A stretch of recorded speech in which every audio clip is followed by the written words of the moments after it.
Good evening. कैसे हैं बच्चों? एक बार बता दीजिएगा, आवाज अच्छे से आ रही है और साफ साफ आप देख पा रहे हैं? तो आज के इस ओरिएंटेशन सेशन को हम लोग स्टार्ट करेंगे।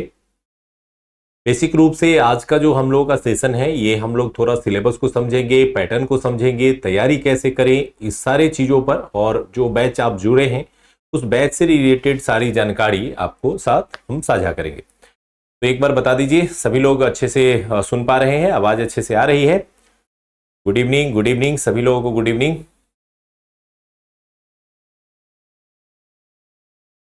चलिए, स्वागत है सभी लोगों का इस ओरिएंटेशन सेशन में। सबसे पहले बात करते हैं कि बीपीएससी की तैयारी। बीपीएससी की तैयारी एक्चुअली आप जो करने जा रहे हैं या कर रहे हैं, या कुछ लोग पहले से कर रहे होंगे या कुछ लोग विचार ही कर रहे हैं अभी, तो ध्यान ये रखना है कि आखिर ये तैयारी हम क्यों करते हैं।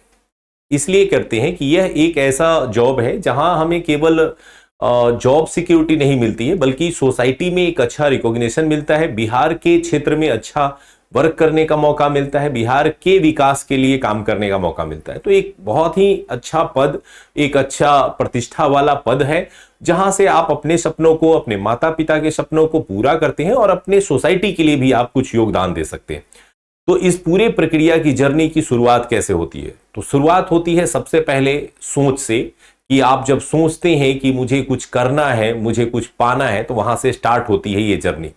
फिर हमेशा ध्यान रखिएगा कि सफलता की जर्नी में केवल 3 पड़ाव नहीं है, पीटी, मेंस और इंटरव्यू। सफलता की जर्नी में जो सबसे मेन पड़ाव है वो सोच, जिसमें आप फाइनल सिलेक्शन के बारे में सोचते हैं और उस दिशा में काम करना शुरू करते हैं।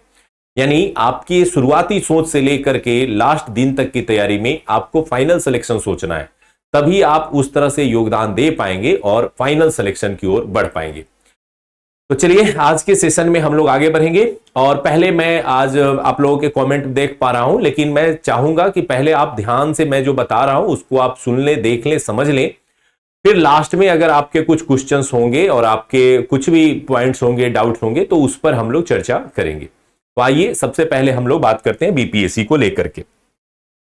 तो सबसे पहले अगर हम लोग बीपीएससी की चर्चा करते हैं, तो बीपीएससी एक आयोग है जिसके द्वारा विभिन्न एग्जाम लिए जाते हैं, और जब आप तैयारी शुरू करते हैं तो बीपीएससी के सिविल सेवा की तैयारी शुरू करते हैं। यानी आप जो एग्जाम पास करना चाहते हैं वो सिविल सेवा का एग्जाम पास करना चाहते हैं, और इसके लिए जो है विभिन्न स्तरों पर एग्जाम होते हैं। जैसे अभी पीटी का एग्जाम होना है तो 72nd का पीटी अभी आयोजित होना है, और आप लंबी दूरी तय करना चाहते हैं, 73rd के ध्यान में रख के आप प्रिपरेशन करते हैं। तो इसी प्रिपरेशन को करने के लिए जब हम तैयारी शुरू करते हैं तो हमारे पास क्या क्या चीजें होनी चाहिए, क्या क्या चीजें आवश्यक है, सबसे पहले उसी पे चर्चा करते हैं। क्या क्या शर्तें हैं, उन शर्तों को आप जान लीजिए, क्योंकि कई बार आप तैयारी के दौरान में इस तरह के भ्रम आते हैं दिमाग में कि क्या मैं इसके लिए एलिजिबल हूं, ये वाला पार्ट मेरे लिए एलिजिबल है या नहीं। तो उन शर्तों को सबसे पहले हम लोग चर्चा करते हैं और उसको देखते हैं, फिर मैं आपको सिलेबस समझाऊंगा। बीपीएससी जो एग्जाम लेती है उस एग्जाम के अंतर्गत अभी क्या होता है कि सिविल सेवा के पद तो होते ही हैं, साथ ही कुछ अन्य पद भी उसमें जोड़ दिए जाते हैं। जैसे एग्जाम्पल के तौर पे अगर बात करें तो सबसे पहले सिविल सेवा का जो एग्जाम आप भरेंगे, फॉर्म भरने के लिए आप तैयार होंगे, तो उसमें किसी भी मान्यता प्राप्त विश्वविद्यालय से स्नातक या इसके समकक्ष यानी ग्रेजुएशन या उसके आसपास की डिग्री आपको होनी चाहिए, और आप सिविल सेवा के लिए जो है वो तैयार हो जाते हैं। बट आजकल क्या होता है कि आप बीपीएससी के तैयारी में कुछ और भी फॉर्म उसके साथ इनबिल्ड होते हैं, यानी वो भी फॉर्म साथ ही होता है। तो जैसे एग्जांपल के तौर पे बाल विकास परियोजना पदाधिकारी का पद होता है, इसमें भी कोई अलग से डिग्री नहीं चाहिए होता है, बस आपको जो स्नातक किए हुए हैं यहां, वही वाला यहां भी काम आ जाता है। बस अंतर क्या होता है कि इसमें बाद में आपको जो मेंस का एग्जाम होता है, तो उस मेंस के एग्जाम में ऑप्शनल के रूप में गृह विज्ञान, मनोविज्ञान, समाज शास्त्र या श्रम एवं समाज कल्याण यानी लेबर इन्फोर्समेंट, यहां से आपको जो है वो एक टॉपिक चुनना ही पड़ता है। तो यानी अगर हम लोग देखें तो यहां पर आपको कुछ स्पेसिफिक सब्जेक्ट होते हैं जहां से आपको ऑप्शनल चूज करना पड़ता है। तो खैर ये डिपेंड करेगा कि आप इस क्षेत्र में या इस पद के लिए आप जाना चाहते हैं या नहीं जाना चाहते हैं, लेकिन आपको पता होना चाहिए कि दोनों पदों में क्या अंतर होता है। सीडीपीओ का जो पोस्ट होता है, चाइल्ड डेवलपमेंट प्रोजेक्ट ऑफिसर होते हैं, और लेवल 9 का पद होता है और अच्छा पद माना जाता है। तो ये होता है। एक है फिनेंशियल एडमिनिस्ट्रेटिव ऑफिसर, जो कि इसको जोड़ा जाता है, ये बेसिकली इसी पोस्ट के साथ आता है। इसमें भी बैचलर डिग्री चाहिए होता है, और बैचलर डिग्री में यहां पर कुछ खास है जो आपको थोड़ा ध्यान देना है। इसमें बैचलर डिग्री चाहिए, लेकिन वाणिज्य, अर्थशास्त्र, गणित, सांख्यिकी यानी इसी सब्जेक्ट में से कोई आपको चाहिए। कॉमर्स, इकोनॉमिक्स, मैथमेटिक्स और स्टैटिस्टिक्स, यहां से ही आपको किसी न किसी डिग्री की जरूरत होती है, यानी स्नातक के अलावा ये। लास्ट में एक और आया था सब डिविजनल प्रोटेक्शन ऑफिसर। इस बार एसडीपीओ का ये एक नया पोस्ट आया था। इसमें भी बैचलर डिग्री चाहिए, लेकिन साइकोलॉजी में चाहिए या लॉ में चाहिए, तो इसी दो में से कोई आपको चाहिए।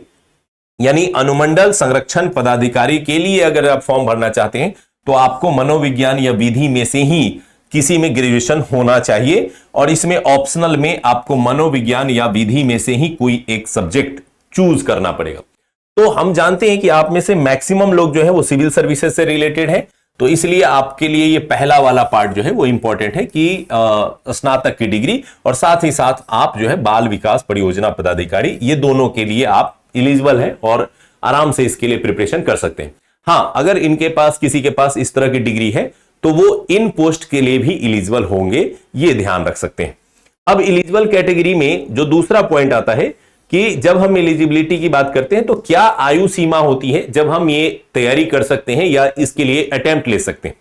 तो ध्यान ये रखिएगा कि इस एग्जाम को जब आप देने जाते हैं तो मिनिमम एज जो है वो 20 वर्ष है, यानी 20 इयर्स आपकी एज होनी चाहिए। वैकेंसी में जो डेट दिया रहता है उसके हिसाब से, लेकिन इस एज पर सारे पोस्ट आपके लिए नहीं खुले होते हैं। कुछ ही पोस्ट जो है वो 20 इयर्स का डिमांड करता है। ऐसे नॉर्मली 21 ईयर के बाद जो है आपको लगभग पोस्ट खुल जाते हैं, जैसे पुलिस ऑफिसर का जो पोस्ट है वो खुल जाता है। इसके अलावा जो 22 इयर्स होता है वो एसडीएम बनने के लिए ये पोस्ट यहां से खुलता है। तो अगर आप 22 इयर्स एंड एबव है तो आपके लिए सारे पोस्ट आपको एलिजिबल है, बट 20 इयर्स के बाद भी आप एग्जाम दे सकते हैं, 21 के बाद भी दे सकते हैं, क्योंकि यहां पर आप एग्जाम तो देंगे लेकिन सारे पोस्ट के लिए नहीं दे पाएंगे, बिकॉज 22 इयर्स जो है वो अधिकांश पोस्ट में ये रहता है। ठीक है, जैसे एसडीपीओ है या एसडीएम का पद होता है, इस तरह से ये न्यूनतम एज कैटेगरी जो है वो अलग अलग पोस्ट के लिए होता है। तो ध्यान ये रख सकते हैं कि कुछ बच्चे ऐसे होते हैं जो उत्साही होते हैं या उनका प्रिपरेशन उनको लगता है कि नहीं मैं सही दिशा में जा रहा हूं, तो वो 20 इयर्स के बाद भी एग्जाम देना चाहते हैं तो वहां से वो दे सकते हैं। ये एक पॉइंट है, इसको ध्यान रख सकते हैं। सेकेंड पॉइंट ये है कि कई बार आपके पास एक समस्या आती है कि सर अधिकतम आयु क्या होनी चाहिए। तो अधिकतम आयु जो है वो अगर जनरल है, अनारक्षित है, यानी यूआर है, अनरिजर्व क्षेत्र से आते हैं, तो उनके लिए 37, और महिला के लिए जो है अनारक्षित में 40 इयर्स जो है वो एज है। यानी यूआर कैटेगरी में मेल 37 इयर्स मैक्सिमम एज है, यानी वहीं तक आप फॉर्म भर सकते हैं, और महिला है तो 40 इयर्स। इसके अलावा अगर बीसी और ईबीसी है और पुरुष एवं महिला है तो उनके लिए 40 इयर्स, एससी एसटी पुरुष महिला और उनके लिए जो है 42 इयर्स जो है। इसके अलावा दिव्यांग के लिए भी 42 इयर्स का जो है वो रहता है। तो ये मिनिमम एज हो गया, 20 से स्टार्ट होता है और यहां 42 तक जाता है, बट आप किस कैटेगरी में आते हैं उसके हिसाब से ये एज होता है। अब आता है बात की, इसमें कई बार आप प्रश्न आता है कि सर चांस लिमिट बताइए कि लिमिट क्या है, क्या हम 3 बार एग्जाम दे सकते हैं, 5 बार दे सकते हैं, 7 बार दे सकते हैं, 10 बार दे सकते हैं। तो ध्यान ये रखना है कि कोई लिमिट नहीं है। एग्जाम देने के लिए बीपीएससी ने सिंपल सा रूल बनाया है कि आप 20 इयर्स के बाद दे सकते हैं, यानी अगर आप 20 इयर्स आपका एज हो गया है तो यहां से स्टार्ट करेंगे, और अगर आप जनरल है और 37 इयर्स एज आपका मैक्सिमम एज है तो इस बीच में जितने भी फॉर्म आएंगे उन सारे फॉर्म्स को आप अटेम्प्ट कर सकते हैं। यानी आपके लिए कोई बाउंडेशन नहीं है कि आप 3 बार दे सकते हैं, 5 बार दे सकते हैं, हर साल दे सकते हैं, जब जब एग्जाम आएगा तब तक दे सकते हैं। मैक्सिमम क्या है तो 20 to 37 इसके बीच में आप दे सकते हैं। अगर मान लीजिए इस बीच में आपको जॉब लग गई तो जॉब लगने के बाद आपको 5 साल एक्स्ट्रा एज रिलैक्सेशन मिलता है, यानी 5 साल और बढ़ जाएगा। अगर आपका 37 है तो वो 42 हो जाएगा, अगर पहले से ही 40 है तो वो 45 हो जाएगा। दिव्यांग जो होंगे उनके लिए वो एज रिलैक्सेशन 10 साल बढ़ जाता है, तो यानी आप बढ़ सकता है। एक और जो चांस लिमिट की बात हो रही है तो इसमें ये ध्यान रखेंगे कि ये लिमिट जो है वो उनके लिए है, किनके लिए, जो जॉब होल्डर है, यानी जो जॉब करते हैं। तो जो जॉब करते हैं उनके लिए ये चांस लिमिट जो है वो तय किया गया है। आफ्टर जॉब आप 5 टाइम्स ही इसको जो है अटेम्प्ट ले सकते हैं, यानी 5 बार ही जॉब के बाद अटेम्प्ट ले सकते हैं। अगर आपकी जॉब नहीं हुई है तो आप जो है ये ले सकते हैं। अब इसमें जॉब कौन सा, तो बिहार सरकार के अंदर जॉब की बात हो रही है। भारत सरकार में आप जॉब करते हैं तो चांस लिमिट नहीं है, लेकिन बिहार गवर्नमेंट के अंदर आपने जॉब पकड़ी है तो उस जॉब के बाद आप केवल 5 बार ही बीपीएससी में बैठ सकते हैं। तो 5 बार भी काफी होता है। एक जॉब आपको मिल चुकी है तो 5 बार में आप बेहतर पोजीशन पे पहुंच जाइए, ये प्रायोरिटी इसमें दी गई है। तो ये आप ध्यान रख सकते हैं चांस लिमिट और उसके लिए, ठीक है। अब नेक्स्ट आते हैं कि इसमें कई बार आपके सामने एक प्रश्न आता है कि सर जो डीएसपी का पद है, स्पेशली आपको डीवाईएसपी बहुत सारे लोग बनना चाहते हैं, तो इसके लिए शारीरिक क्षमता क्या होनी चाहिए। तो यहां पर कुछ विशेष ऐसी शारीरिक क्षमता नहीं है। एक बेसिक हाइट जो होती है वो होनी चाहिए 165, और इसमें शारीरिक रूप से आप स्वस्थ हो, फिट हो और सक्रिय हो, यही इसमें मुख्यतः जो है ये पॉइंट रखा गया है।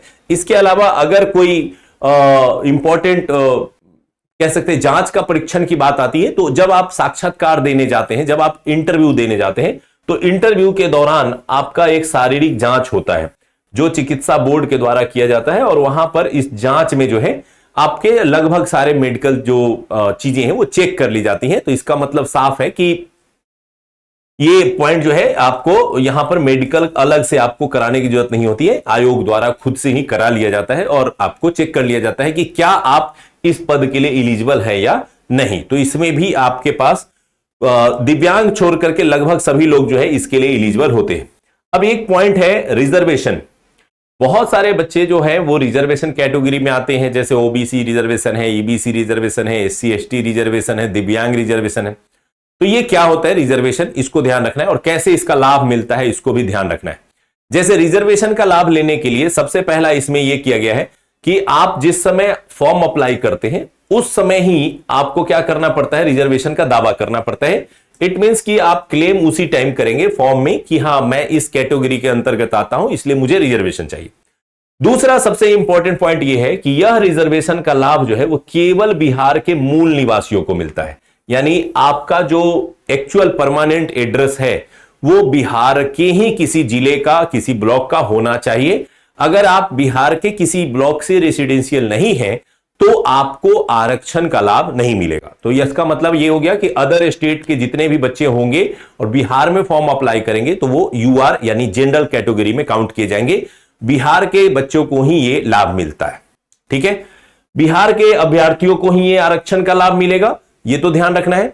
दूसरा है कि आरक्षण के लाभ लेने के लिए आपको प्रेजेंट करना पड़ता है डोमिसाइल, यानी जो आपका निवास प्रमाण पत्र है ये आपको प्रेजेंट करना पड़ता है। ये प्रेजेंट करते हैं तभी आरक्षण का लाभ अभी आपको दिया जाता है, ठीक है। आरक्षित वर्ग में अगर आप चिन्हित हो गए, अब जैसे मान लिए कई बार बच्चों को ये कंफ्यूजन रहता है, अगर एग्जाम्पल के तौर पे अगर मैं आपको बताऊं कि कुछ बच्चे हैं जैसे ओबीसी से कोई बच्चा आता है और वो एग्जाम देता है और उसने ओबीसी कैटेगरी चूज किया है, कट ऑफ गया है 100 और उसने 102 मार्क्स गेन किए हैं, तो वो रिजर्वेशन कैटेगरी में नहीं आएगा, वो यूआर कैटेगरी में चुन लिया जाएगा, ठीक है। और वो इसी तरह से यूआर में चलता रहेगा, जहां भी उसको रिजर्वेशन की जरूरत होगी तभी उसको रिजर्वेशन मिलेगा। बट दूसरा कंडीशन ये होता है कि अगर कोई ओबीसी स्टूडेंट है और उसका कट ऑफ जो है वो जनरल का कट ऑफ था 100 और 98 कट ऑफ था ओबीसी का, उसने 98 मार्क्स गेन किया, तो अब यहां से जब वो मेंस में भी जाएगा और मेंस में अच्छा भी नंबर लाएगा तब भी उसका रिजर्वेशन कैटेगरी में ही रिजल्ट दिया जाएगा, यानी ओबीसी में ही रिजल्ट दिया जाएगा। तो ये एक बड़ा ही इस तरह का पैटर्न है कि आप किस कैटेगरी में है उस कैटेगरी को चूज तो करते हैं, बट उसमें जनरल कैटेगरी में अभी आपका रिजल्ट आ सकता है, आपकी कैटेगरी में रिजल्ट आ सकता है। ये दोनों ही तरह की संभावनाएं रहती हैं, डिपेंड करता है कि आप मार्क्स कितना गेन करते हैं। एक बार किसी भी स्टेज पर यदि आप अपने रिजर्वेशन का लाभ ले लेते हैं तो पूरे जो प्रक्रिया है उसमें ये रिजर्वेशन का लाभ आपको मिलता है। एक क्वेश्चन आ रहा है कि जिसके बॉडी पर टैटू हो, टैटू से कोई दिक्कत इसमें नहीं है, हो सकता है कि आपको पुलिस डिपार्टमेंट के लिए एलिजिबल ना माना जाए बट आपको जॉब में रख लिया जाएगा, वैसा कुछ मेडिकल में इशू नहीं आएगा, ठीक है। कुछ क्वेश्चन आ रहे हैं कमेंट में देख पा रहा हूं, बट आपको ध्यान ये रखना है कि ये जितने भी कमेंट आप कर रहे हैं, मैं लास्ट में इन सारे कमेंट्स के जवाब दे दूंगा। पहले यहां पर जो है हम लोग इस पॉइंट्स को चर्चा कर लेते हैं बीपीएससी के रिगार्डिंग, फिर आपके मैं कमेंट्स पे आता हूं। तो ये रिजर्वेशन के कैटेगरी है। रिजर्वेशन में ध्यान हमेशा रखना है कि आपको जो रिजर्वेशन के लिए जो सर्टिफिकेट्स होते हैं वो आपको पहले प्रोड्यूस करने पड़ते हैं जिस टाइम आप फॉर्म भरते हैं उस टाइम। यानी ऐसा नहीं कर सकते हैं कि फॉर्म भर दिए और आपने उसके लिए प्रूफ नहीं दिए। अब आइए हम लोग, ये तो एक बेसिक रूप से जानकारी थी, अब आते हैं बीपीएससी परीक्षा पैटर्न पे कि आखिर बीपीएससी का एग्जाम होता कैसे है। तो बीपीएससी के एग्जाम के बारे में अगर हम लोग चर्चा करें तो सिंपल सा पैटर्न है कि बीपीएससी के एग्जाम 3 चरण में होते हैं। जैसे बीपीएससी के एग्जाम में अगर हम लोग 3 चरण देखें तो एक पीटी यानी प्रारंभिक परीक्षा, दूसरा होता है चरण मेंस यानी मुख्य परीक्षा, और तीसरा होता है इंटरव्यू।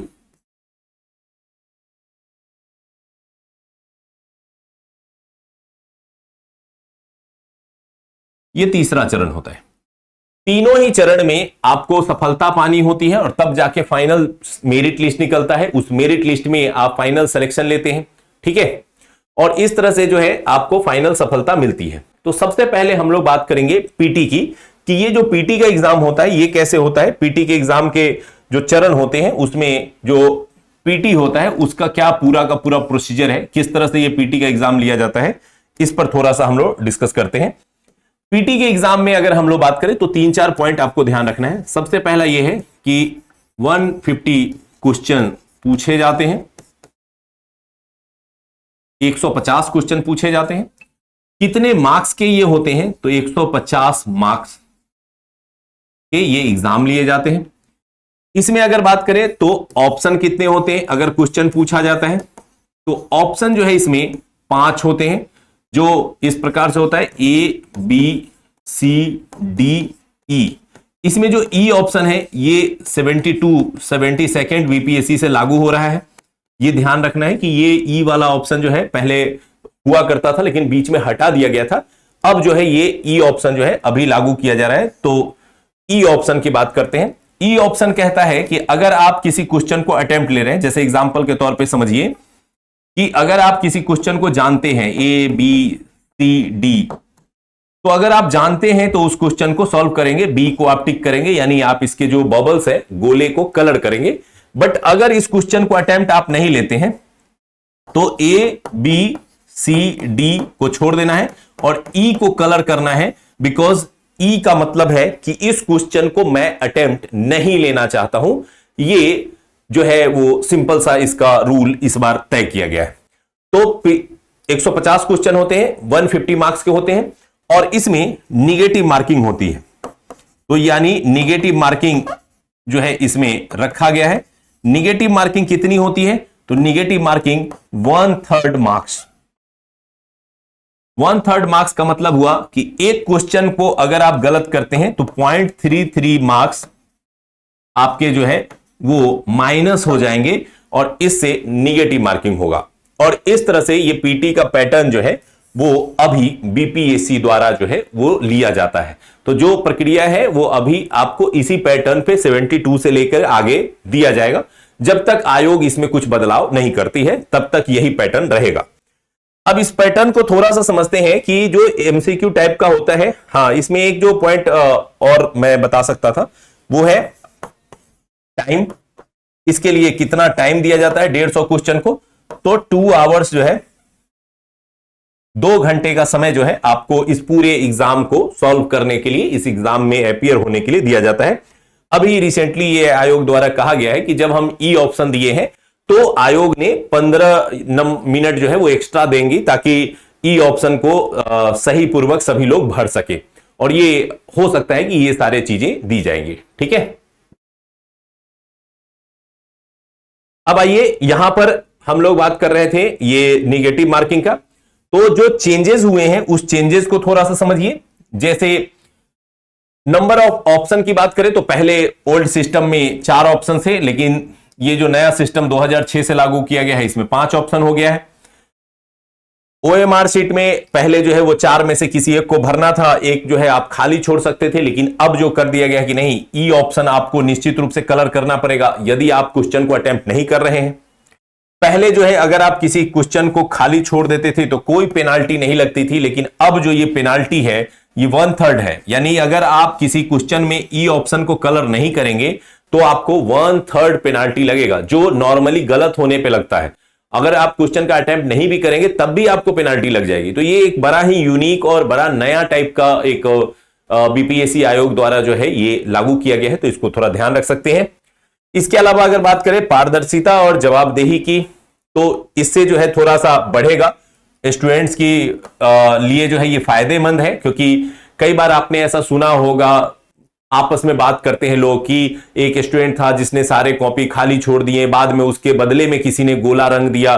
तो ऐसा ना हो, इसीलिए ये सारी चीजें की जा रही हैं। और अगर आप सारे क्वेश्चन को अटेम्प्ट करके आएंगे, सारे में कलर करके आएंगे, तो बाद में कोई भी उसमें जो है वो कुछ छेड़छाड़ नहीं कर सकता है, कुछ चेंज नहीं कर सकता है। इसीलिए ये जो है ट्रांसपेरेंसी और अकाउंटेबिलिटी के लिए डाला गया है। तो अगर आपको किसी को लगता है कि सर ये गलत कर दिया गया, ये तो बच्चों के लिए ज्यादा समय लेगा, देखिए हमेशा ध्यान रखिए कि किसी के लिए अगर कुछ नया किया जाता है ना, तो वहां अपॉर्चुनिटी ढूंढनी चाहिए, समस्या को अपने ऊपर हावी नहीं होना देना चाहिए। जैसे मान लिए अगर मैं एक स्टूडेंट रहूं तो मुझे अगर पता चले कि ऐसे होगा तो मैं खुश हो जाऊंगा। क्यों?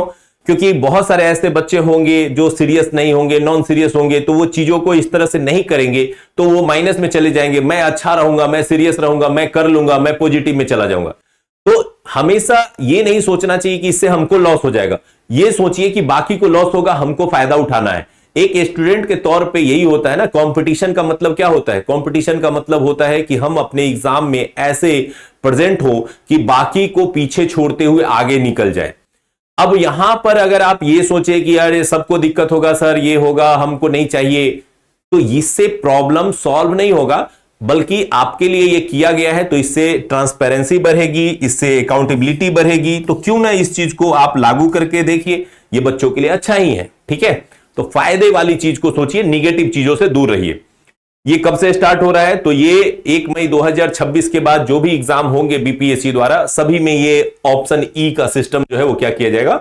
लागू किया जाएगा। तो इट मींस कि आपके लिए जब वैकेंसी आएगी तो उसमें लागू किया जाएगा। अब आते हैं कि ये बीपीएससी के अंतर्गत कौन कौन से विषय हैं जिनके एग्जाम होते हैं और इन एग्जाम के पैटर्न क्या है। तो पीटी में मैंने बताया कि 150 क्वेश्चंस जो है वो पूछे जाते हैं। तो 150 क्वेश्चंस जो पूछे जाते हैं वो अगर हम लोग प्रीवियस ईयर क्वेश्चंस को देखें तो यहां पर दिखाई देगा कि किन सालों में किन विषय से रिलेटेड कितने प्रश्न पूछे गए हैं। जैसे एग्जांपल के तौर पे बात करें तो हिस्ट्री में अगर हम लोग देखें तो इसमें एंशिएंट, मिडाइवल, मॉडर्न तीनों ही सेक्शन होते हैं और ये तीनों सेक्शन काफी मेजर सेक्शन माना जाता है, क्योंकि अराउंड 30 क्वेश्चन यहां पे पूछे जाते हैं और लगभग हर साल पूछे गए हैं। लास्ट ईयर भी यहां से लगभग 24 क्वेश्चन पूछे गए हैं। अगर बिहार स्पेशल में अगर हम लोग बात करें तो उसकी चर्चा हम लोग करेंगे। तो 24 क्वेश्चन जो है यहां पर होगा। दूसरा जो पॉइंट है वो है भूगोल, यानी geography, Indian geography, world geography, environment. यहां से लगभग 10 से 15 ये एवरेज रहता है और 10 से 15 में किसी साल 15 रहेगा, किसी साल 14 रहेगा, किसी साल 13 रहेगा। तो इस तरह से 14 से लेकर के किसी साल 10, किसी साल 14, किसी साल 13। लास्ट ईयर अगर हम लोग देखें 71st बीपीएससी में तो 17 क्वेश्चन जो है यहां से पूछे गए थे। तो ये काफी इंपॉर्टेंट है। ठीक है, उसके बाद आते हैं भारतीय संविधान एवं राज्य व्यवस्था। तो पॉलिटी जो है वो काफी इंपॉर्टेंट सेक्शन है, यहां से काफी क्वेश्चन आते हैं। तो यहां भी लगभग 10 से 15 का ही सेशन रहता है और उसी तरह के क्वेश्चन आते हैं, किसी साल 10, किसी साल 13। पिछले सालों में ये देखा गया है कि 10 से ऊपर ही पूछे गए हैं। तो एक मेजर सेक्शन ये भी है जिसको अच्छे से पढ़ना जरूरी है।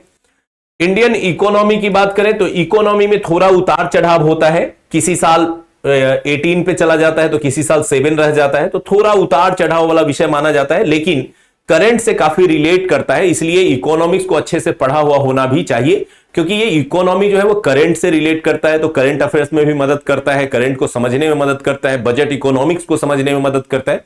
तो इकोनॉमिक्स भी एक अच्छा विषय है। लास्ट ईयर भले ही इससे बहुत कम नंबर के पूछे गए थे, लेकिन उसके पिछले 3 सालों में काफी अच्छा क्वेश्चन जो है वो इकोनॉमी से पूछा गया था, तो ये इसके सिलेबस का एक पार्ट है। साइंस की बात करें तो फिजिक्स, केमिस्ट्री और बायोलॉजी ये काफी इंपॉर्टेंट है, और अभी एडीओ का एग्जाम हुआ था, उसमें काफी हार्ड लेवल के साइंस पूछे गए थे। तो बहुत जरूरी है कि साइंस अब अच्छे ढंग से आप पढ़िए, थोड़ा स्टैंडर्ड होकर के पढ़ना पड़ेगा। अब सीधा ग्रुप डी और बेसिक बुक से काम नहीं चलेगा, थोड़ा स्टैंडर्ड करना पड़ेगा। तो उस चीजों को आपको पढ़ाया जाएगा ताकि आप इसको स्टैंडर्डाइज कर सकें। लास्ट पिछले 5 एग्जाम से ये देखा जा रहा है कि 30 क्वेश्चंस के अराउंड ही पूछे जाते हैं। लास्ट ईयर भी 28 क्वेश्चन पूछे गए, तो ऑलमोस्ट 30 क्वेश्चन जो है ये पूछे जाते हैं साइंस से, और ये काफी इंपॉर्टेंट है, इसको थोड़ा सा ध्यान लेंगे। बिहार राज्य विशेष की बात करें तो बिहार राज्य विशेष में 24, 21, 26, 25 इस तरह से क्वेश्चन आते हैं। लास्ट ईयर भी यहां से लगभग 20 क्वेश्चन पूछे गए। इसमें modern history, ancient history, Bihar के ज्योग्राफी, बिहार के पॉलिटी, बिहार के करंट, इन सब चीजों से जोड़ करके क्वेश्चन पूछे जाते हैं। ये जो पूरा का पूरा सेक्शन है, पिछले ओरिएंटेशन में मैंने बताया था कि कौन कौन टीचर से आप पढ़ पाएंगे। इसमें मैं बता दूं कि मेरा जो सेक्शन हिंदी मीडियम में रहेगा वो मॉडर्न हिस्ट्री रहेगा, और मॉडर्न हिस्ट्री मैं पढ़ाऊंगा, इसके अलावा बिहार स्पेशल पढ़ाऊंगा। ये दोनों सेक्शन मिला करके लगभग 40 से 45 क्वेश्चन का सेक्शन होता है, और ये बहुत ही बड़ा सेक्शन है, बहुत ही मेजर सेक्शन है, जो आपके रिजल्ट में काफी इंपॉर्टेंट रोल प्ले करेगा। और इसको मैं पूरी तरह से आपको कंप्लीट कराऊंगा, आश्वस्त रहिएगा, और इसको पीटी कम मेंस भी कराऊंगा मैं। समसामयिकी की बात करें तो करंट अफेयर्स लगभग 30 क्वेश्चन हर साल आते हैं। लास्ट ईयर तो काफी ज्यादा 33 क्वेश्चन पूछे गए थे। हालांकि पिछले बार करंट अफेयर्स का जो लेवल था वो थोड़ा अलग था, तो करंट अफेयर्स आपको अब रेगुलर पढ़ने की जरूरत रहेगी। उस तरह के करंट अफेयर्स आपको पढ़ाए जाएंगे। आप इसके लिए निश्चित रहिए कि आपको एक बेहतर से बेहतर विकल्प देने का प्रयास रहेगा हम लोगों का, कि अच्छा आपके पास करंट ऑप्शन रहे। लास्ट है गणित एवं तर्क शक्ति, जो मैथ है, मैथ और रीजनिंग 10। तो यानी पीटी का सिलेबस अगर हम लोग पूरी तरह से समझे तो पीटी का सिलेबस यही है कि आपके पास हिस्ट्री है, ज्योग्राफी, पॉलिटी, इकोनॉमिक्स, ये 4 आर्ट्स के मेजर सब्जेक्ट होते हैं। इसके अलावा साइंस जिसमें 3 सब्जेक्ट हो जाते हैं, फिर आते हैं बिहार स्पेशल, करेंट और मैथ। ये पूरा सिलेबस है जिसको हम लोग मतलब पूरी तरह से कंप्लीट करेंगे। पीटी के सिलेबस में जो हम लोगों ने अभी देखा, तो इस सिलेबस के बेस पे क्या आपके पास रहता है, वो एक पॉइंट इसको थोड़ा सा ध्यान दे सकते हैं कि एक बीपीएससी ने, आयोग ने जो है,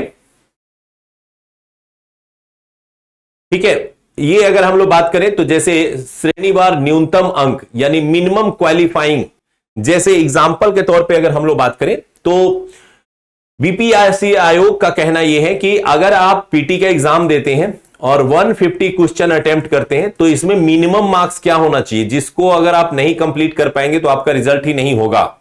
तो मिनिमम मार्क्स का भी बना हुआ है। जैसे जनरल अगर आप हैं तो आपके लिए 40% मार्क्स लाना अनिवार्य है, यानी अगर आप 150 के एग्जाम दे रहे हैं तो मिनिमम यूआर हैं आप, तो 60 मार्क्स आपको लाना ही पड़ेगा। इससे कम लाइएगा तो आप ऐसे ही फेल हो जाएगा।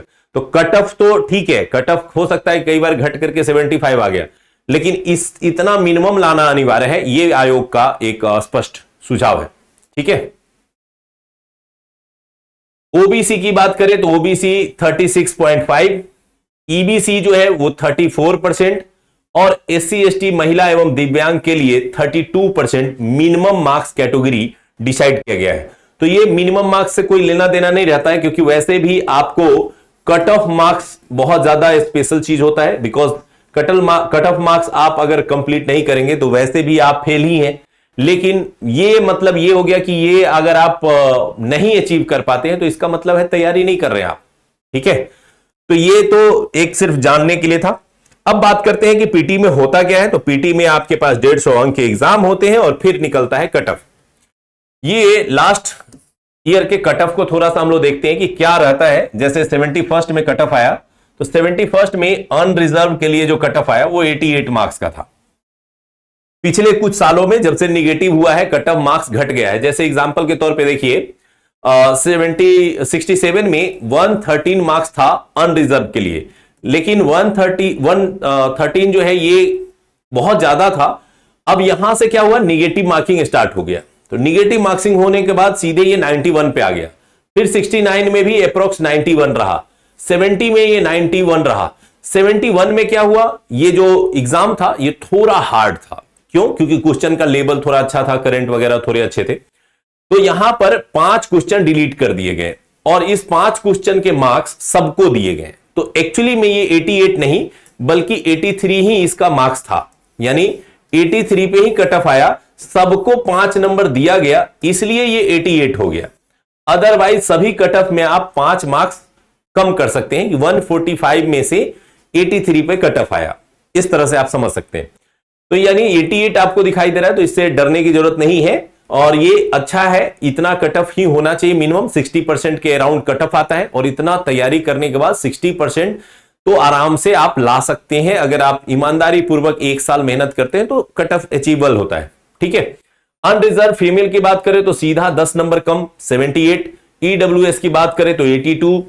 ईडब्ल्यूएस फीमेल की बात करें तो 73। एससी की बात करें तो 72। एससी फीमेल की बात करें तो 60। एसटी की बात करें तो 71। ST female 65। EBC 81। EBC female 71। BC 84। BC female 73। BC female special cut off तो 71.6 और डिसेबल्ड में अलग अलग कट ऑफ होता है। इसके अलावा जो है फ्रीडम फाइटर के फैमिली से जुड़े हुए लोगों के लिए 66। तो ये जो कट ऑफ है ये आप अचीवेबल देख सकते हैं, बिकॉज 90 मार्क्स जो है वो अप्रॉक्स कट ऑफ जा रहा है जब से निगेटिव मार्किंग लागू हुआ है। तो यानी 68, 69, 70, 71 में आप देख पा रहे हैं कि ये 90 के आसपास कट ऑफ जो है वो जाता है। तो ये पीटी है, पीटी का पूरा सिलेबस यही रहेगा। इसी सिलेबस को आपको कंप्लीट कराया जाएगा जिसमें सारे सब्जेक्ट्स होंगे और सब्जेक्ट्स के पूरे सिलेबस कंप्लीट कराए जाएंगे ताकि आप 90 नहीं बल्कि 100, 110 को टारगेट लेके चल सके और इसको जो है कंप्लीट कराया जा सके। ठीक है। अब आते हैं हम लोग यहां पे चर्चा करते हैं कि पीटी के बाद जो अगला स्टेप है वो है मुख्य परीक्षा। तो मुख्य परीक्षा यानी मेंस के एग्जाम में सर क्या होता है, कैसे होता है, तो इसकी चर्चा करते हैं। मेंस की बात करें तो मेंस का थोड़ा सा सिलेबस समझते हैं सबसे पहले। तो मुख्य परीक्षा का जो सिलेबस होता है वो इस तरह से होता है। मेंस में जो सब्जेक्ट्स होते हैं उसको थोड़ा सा हम लोग डिवाइड करके देखते हैं। सबसे पहले देखते हैं कि जहां पर केवल पास मार्क्स की जरूरत होती है, यानी यहां पर आपको केवल पासिंग मार्क्स लाना होता है। एक पेपर होता है हिंदी, ये हिंदी का पेपर होता है जो 100 मार्क्स का होता है और इसमें 30 मार्क्स लाना होता है, यानी 30 मार्क्स आप लेके आएंगे तो आप क्या हो जाएंगे, पास हो जाएंगे और ये केवल पासिंग मार्क्स की जरूरत होती है। सेकेंड जो होता है वो होता है ऑप्शनल, और ऑप्शनल पेपर में आपको जो है 100 नंबर के क्वेश्चन पूछे जाते हैं, 100 क्वेश्चन पूछे जाते हैं इसमें, और इसमें 40% आपको मार्क्स लाना होता है। यहां पर आपको 30% था, यहां पर 40% मार्क्स लाना होता है और आप इसको क्वालिफाइंग कर जाते हैं। तो इसका मतलब ये हो गया कि मेंस में ये 2 पेपर जो है ये सिर्फ और सिर्फ जो है वो पासिंग मार्क्स के लिए होता है। सीडीपीओ के लिए मैं सिलेबस बता दूंगा, जो सीडीपीओ के लिए जो बाकी सिलेबस है वो सब सेम रहेगा, लास्ट में मैं बता दूंगा क्या अंतर रहेगा। तो यहां पर अगर आप देखिए तो हिंदी जो है वो 100 मार्क्स का आता है। ये जो है लिखित परीक्षा होता है, यानी सब्जेक्टिव टाइप का होता है। जो हिंदी का पेपर होता है वो सब्जेक्टिव होता है और जो ऑप्शनल पेपर होता है ये ऑब्जेक्टिव नेचर का होता है। अब कहेंगे सर हिंदी में सब्जेक्टिव और थोड़ा ऑब्जेक्टिव समझाइए फिर आगे बताइएगा, तो चलिए इसी को पहले हम लोग देखते हैं। तो जैसे हिंदी का पेपर है तो हिंदी के पेपर में क्या होगा, 30 नंबर का एक निबंध लिखना होगा, यानी आपको कहा जाएगा कि हिंदी में एक निबंध लिखिए। ध्यान ये रखिए कि ये किसी भी बच्चे को, जैसे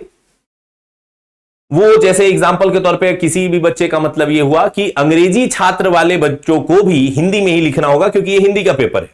व्याकरण जो है वो 30 अंक के होंगे, वाक्य विन्यास 25 अंक के होंगे और संक्षेपण 15 अंक के होंगे। तो नॉर्मली यहां पर बच्चे बहुत ही कम 1 से 2 ही होंगे जो असफल होते होंगे, लगभग सभी लोग पास हो जाते हैं। बिकॉज यहां पे 100 मार्क्स का एग्जाम होता है और आपको कितना लाना पड़ता है, 30%। तो 30% मार्क्स ही आपको गेन करना है, उतने आसानी से आप यहां पे गेन कर सकते हैं। इसके अलावा हम बात कर रहे थे ऑप्शनल की, तो आइए थोड़ा ऑप्शनल को समझते हैं। तो ऑप्शनल के लिए आयोग इतने सारे सब्जेक्ट्स का ऑप्शन उपलब्ध कराती है। यानी ठीक है, अब मैंने बताया कि आपके जितने भी क्वेश्चन हैं उन सारे क्वेश्चंस को मैं लास्ट में देखूंगा। पहले आप जो इस ओरिएंटेशन सेशन में आए हैं तो उसको समझ लीजिए कि मैं जो बताना चाह रहा हूं, फिर आपके जो क्वेश्चंस होंगे मैं लास्ट में देखूंगा। तो ऑप्शनल जो सब्जेक्ट होता है ये भी एग्जाम 2 घंटे का होगा, 100 अंक का होगा, और इसमें वैकल्पिक तरीके से यानी ऑब्जेक्टिव टाइप से क्वेश्चन पूछे जाएंगे, और ऑब्जेक्टिव टाइप के क्वेश्चन में लगभग 40% मार्क्स जो है आपको गेन करना रहेगा। ठीक है, ये भी कैटेगरी वाइज अलग अलग होता है। अब इसमें अगर हम लोग बात करें तो ये कोई भी सब्जेक्ट आप चूज कर सकते हैं। जैसे एग्जांपल के तौर पे किसी का एग्रीकल्चर है, किसी का फिजिक्स है, किसी का मैथ है, किसी को लॉ लेना है, किसी को इकोनॉमिक्स लेना है, किसी को हिस्ट्री लेना है, किसी को सोशियोलॉजी लेना है, जो भी सब्जेक्ट चाहे ले सकते हैं। इसमें सबसे बड़ा एक फ्रीडम क्या होता है कि इसमें आपके ऊपर यह फोर्स नहीं किया जाता है कि आपने किस विषय से ग्रेजुएशन किया है। यानी अगर आपने इतिहास विषय से ग्रेजुएशन किया है तो आप फिजिक्स भी रख सकते हैं, आपने फिजिक्स विषय से ग्रेजुएशन किया है तो आप ज्योग्राफी भी रख सकते हैं। यानी किसी भी सब्जेक्ट से आप ग्रेजुएशन करें और इसमें से किसी भी एक सब्जेक्ट को आप ऑप्शनल विषय के रूप में चूज कर सकते हैं। ध्यान यह रखना पड़ता है कि यह ऑप्शनल क्वालिफाइंग जरूर है, बट इंटरव्यू के टाइम में इसमें से क्वेश्चन पूछे जाते हैं। यानी जो भी ऑप्शन आप चूज करेंगे ऑप्शनल के तौर पे, वहां से आपको इंटरव्यू में कुछ क्वेश्चन पूछे जाएंगे। तो इसलिए ऐसे विषय को चूज करें जो आपको इंटरेस्टिंग लगते हैं, जिसको पढ़ने में आपको मजा आता है, जिसमें आप अपने आप को कंफर्ट फील करते हैं, उसी सब्जेक्ट को ऑप्शनल के रूप में चूज करना चाहिए। यानी ऑप्शनल जल्दबाजी में या किसी के सिर्फ कह देने से नहीं चूज करना चाहिए, थोड़ा अपना इंटरेस्ट देखना चाहिए, किस सब्जेक्ट में मेरा परफॉर्मेंस अच्छा होता है उसको ध्यान में रखते हुए ऑप्शनल चूज करना चाहिए। और कभी भी ये नहीं सोचना चाहिए कि मैं आर्ट्स बैकग्राउंड का हूं तो चलो थोड़ा रिस्क लेके देखता हूं, थोड़ा इंटरेस्टिंग बनाने के लिए मैं जाके जूलॉजी ले लेता हूं। नहीं, हमेशा एग्जाम में जो आपके पास ऑप्शन दिए जाते हैं ज्यादा से ज्यादा, वो आपके तैयारी को इजी करने के लिए दिए जाते हैं, हार्ड करने के लिए नहीं। तो ऐसा कोई चुनौती नहीं लेना है। ध्यान ये रखना है कि अगर आप आर्ट्स सब्जेक्ट से रिलेटेड तो आर्ट्स ले लीजिए, साइंस से अगर आप रिलेटेड हैं और साइंस में इंटरेस्ट है तो साइंस लीजिए, अदरवाइज आप भी आर्ट्स ले सकते हैं। और अपने इस एग्जाम पेपर को इजी बनाना है। क्यों? क्योंकि यहां पे जो टाइम बचेगा वही टाइम हम खर्च करेंगे उन पेपर पे जो हमारे लिए ज्यादा इंपॉर्टेंट है। ठीक है, तो अब ये ऑप्शनल का हो गया। अब आते हैं हम लोग यहां पे बात करते हैं कि मेंस में जो और क्या होता है। तो यहां पर इसके बाद होती है जीएस की बारी। जीएस यानी सामान्य अध्ययन, और सामान्य अध्ययन के अंतर्गत 2 पेपर होते हैं, पेपर 1 जो कि होता है 300 मार्क्स का, और दूसरा होता है पेपर 2, ये भी होता है 300 मार्क्स। ये 300 मार्क्स के 2 पेपर होते हैं। ठीक है, लास्ट में अगर बात करें तो हम लोग यहां पे निबंध एसे यानी निबंध का पेपर होता है, और निबंध का पेपर भी 300 मार्क्स का होता है, और इसके अंतर्गत 100 मार्क्स के 3 निबंध लिखने होते हैं। यानी 3 निबंध आपको लिखना होता है और 100 मार्क्स के डिवाइडेड होते हैं, और 3 आप कैसे लिखेंगे इस पर हम लोग बात करेंगे। थोड़ा सा पहले इसको हम लोग चर्चा कर लेते हैं। तो ये पूरा सिलेबस होता है मेंस का। इसमें जो रिजल्ट पब्लिश किया जाता है वो इन तीनों के मार्क्स पे किया जाता है। यानी रिजल्ट इसी के बेस पे तैयार किया जाता है। 300 जीएस पेपर 1, 300 जीएस पेपर 2 और 300 निबंध एसे, और इस तरह से ये टोटल मिलाकर के हो जाते हैं 900, और 900 के बेस पे ही आपका रिजल्ट क्रिएट किया जाता है। रिजल्ट में आने से पहले थोड़ा हम लोग पेपर 1 को समझते हैं कि पेपर 1 में क्या करना होता है। तो आइए सामान्य अध्ययन पेपर 1 की बात करते हैं। पेपर 1 जो है, ये जीएस पेपर 1 की बात हम लोग कर रहे हैं। जीएस पेपर 1, जीएस पेपर 1 में 3 खंड होते हैं। 3 पार्ट में आपको इसका क्वेश्चन बटा होता है, 3 खंड में बटा होता है। खंड 1, 2, 3। 1 में अगर बात करें तो 1 में पूछा जाता है क्या? तो मॉडर्न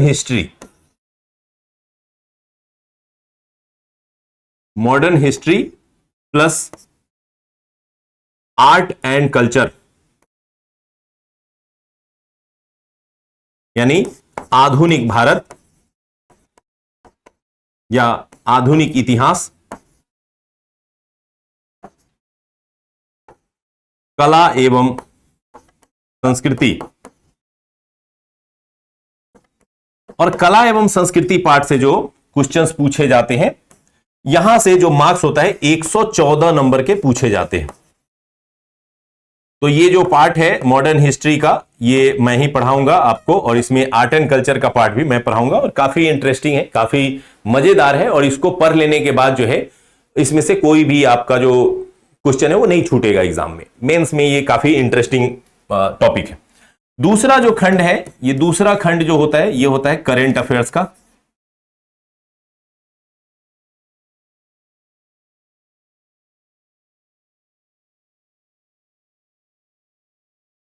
करंट अफेयर्स का होता है, और करंट अफेयर्स में स्पेशली इसमें इंटरनेशनल रिलेशन, कुछ आयोग और इस तरह के प्रश्न पूछे जाते हैं, और यह भी 114 मार्क्स के पूछे जाते हैं। तीसरा जो खंड होता है, यह होता है डीआई का, यानी डाटा इंटरप्रिटेशन। ये 72 मार्क्स के होते हैं। अब एग्जाम में जो ये पूछा जाता है प्रश्न, इसमें क्वेश्चन कैसे पूछे जाते हैं? तो क्वेश्चन पूछने का तरीका यह है कि जैसे ये पेपर 1 हिस्ट्री या आर्ट एंड कल्चर है, तो इसमें दो तरह के प्रश्न होते हैं, दीर्घ उत्तरीय यानी लॉन्ग क्वेश्चन, और लघु उत्तरीय यानी शॉर्ट क्वेश्चंस। और जो दीर्घ उत्तरीय क्वेश्चन होते हैं, ये पूछे जाते हैं 4, और इसमें से 2 जो है वो कंपलसरी होता है, 2 के उत्तर देने होते हैं। आपको कितने के आंसर लिखने होते हैं? तो 2 के ही उत्तर लिखने होते हैं, ये ध्यान रखना है। लघु उत्तरीय प्रश्न जो है यहां पे पूछे जाते हैं 5, और सभी के सभी क्वेश्चन जो है वो आपको लिखने होते हैं। तो यानी 4 पूछे जाएंगे लॉन्ग क्वेश्चन, उसमें से किसी 2 क्वेश्चन को आप लिख सकते हैं, और लघु उत्तरीय 5 क्वेश्चन पूछे जाते हैं। इसमें सारे के सारे जो क्वेश्चन होते हैं वो कंपलसरी होते हैं, और इसको लिखा जाता है। ठीक है, यहां पर ध्यान ये रखना है कि जो दीर्घ उत्तरीय और लघु उत्तरीय जो क्वेश्चंस होते हैं, इसको लिखने में आपको जो समय लगता है उसके लिए आपको टाइम मैनेजमेंट करना पड़ता है, बिकॉज यहां पर 3 घंटे का समय जो है यहां पर मिलता है। टाइमिंग जो है वो 3 घंटा, और मार्क्स जो है वो भी 300 मार्क्स के एग्जाम और 3 घंटा समय, और ये पूरी तरह से सब्जेक्टिव लिखित परीक्षा होता है। तो सब्जेक्टिव टाइप का ये होता है, इसको करना होता है। करंट में भी इसी तरह से अगर बात करें तो लॉन्ग क्वेश्चन, दीर्घ उत्तरीय क्वेश्चन जो है ये यहां पर भी 4 पूछे जाते हैं, इसमें से 2 आपको लिखने होते हैं। और शॉर्ट क्वेश्चन की बात करें तो यहां पर शॉर्ट क्वेश्चन जो है वो पूछे जाते हैं 5, और यहां पे सभी के सभी जो है वो आपको क्या करने होते हैं? लिखने होते हैं। डीआई में अगर बात करें तो यहां पर क्वेश्चन पूछे जाते हैं 4, और 4 में से 2 डीआई जो है वो आपको बनाने होते हैं। डीआई क्या होता है? तो एक क्वेश्चन होता है, उसमें बहुत सारे ऑप्शंस होते हैं। जैसे एग्जांपल के तौर पे एक डीआई का क्वेश्चन होगा, और उस एक डीआई क्वेश्चन में A B C D E करके 4 5 6 क्वेश्चन पूछे जाते हैं। तो यानी एक क्वेश्चन का मतलब हो गया कि 6 शॉर्ट क्वेश्चन, तो यानी 6 या 5 मिला करके 10 या 11 शॉर्ट क्वेश्चंस आपको बनाने होते हैं। कितने मार्क्स के लिए? 72 मार्क्स के लिए। और यहां पर 72 में 72 मार्क्स आप गेन कर सकते हैं। इस तरह का ये पेपर होता है, और काफी इंटरेस्टिंग पेपर है। इसको अच्छे स्टूडेंट्स जिनको मैथ में इंटरेस्ट है, जिसको इंटरेस्टिंग लगता है, वो इसको यूज करते हैं। नेक्स्ट बात करते हैं तो सामान्य अध्ययन पेपर 2 पर अब आते हैं। पेपर 2 की बात करते हैं। जीएस पेपर 2, जीएस पेपर 2 के अंतर्गत भी 3 पार्ट होते हैं, इसके भी 3 सेक्शन हैं।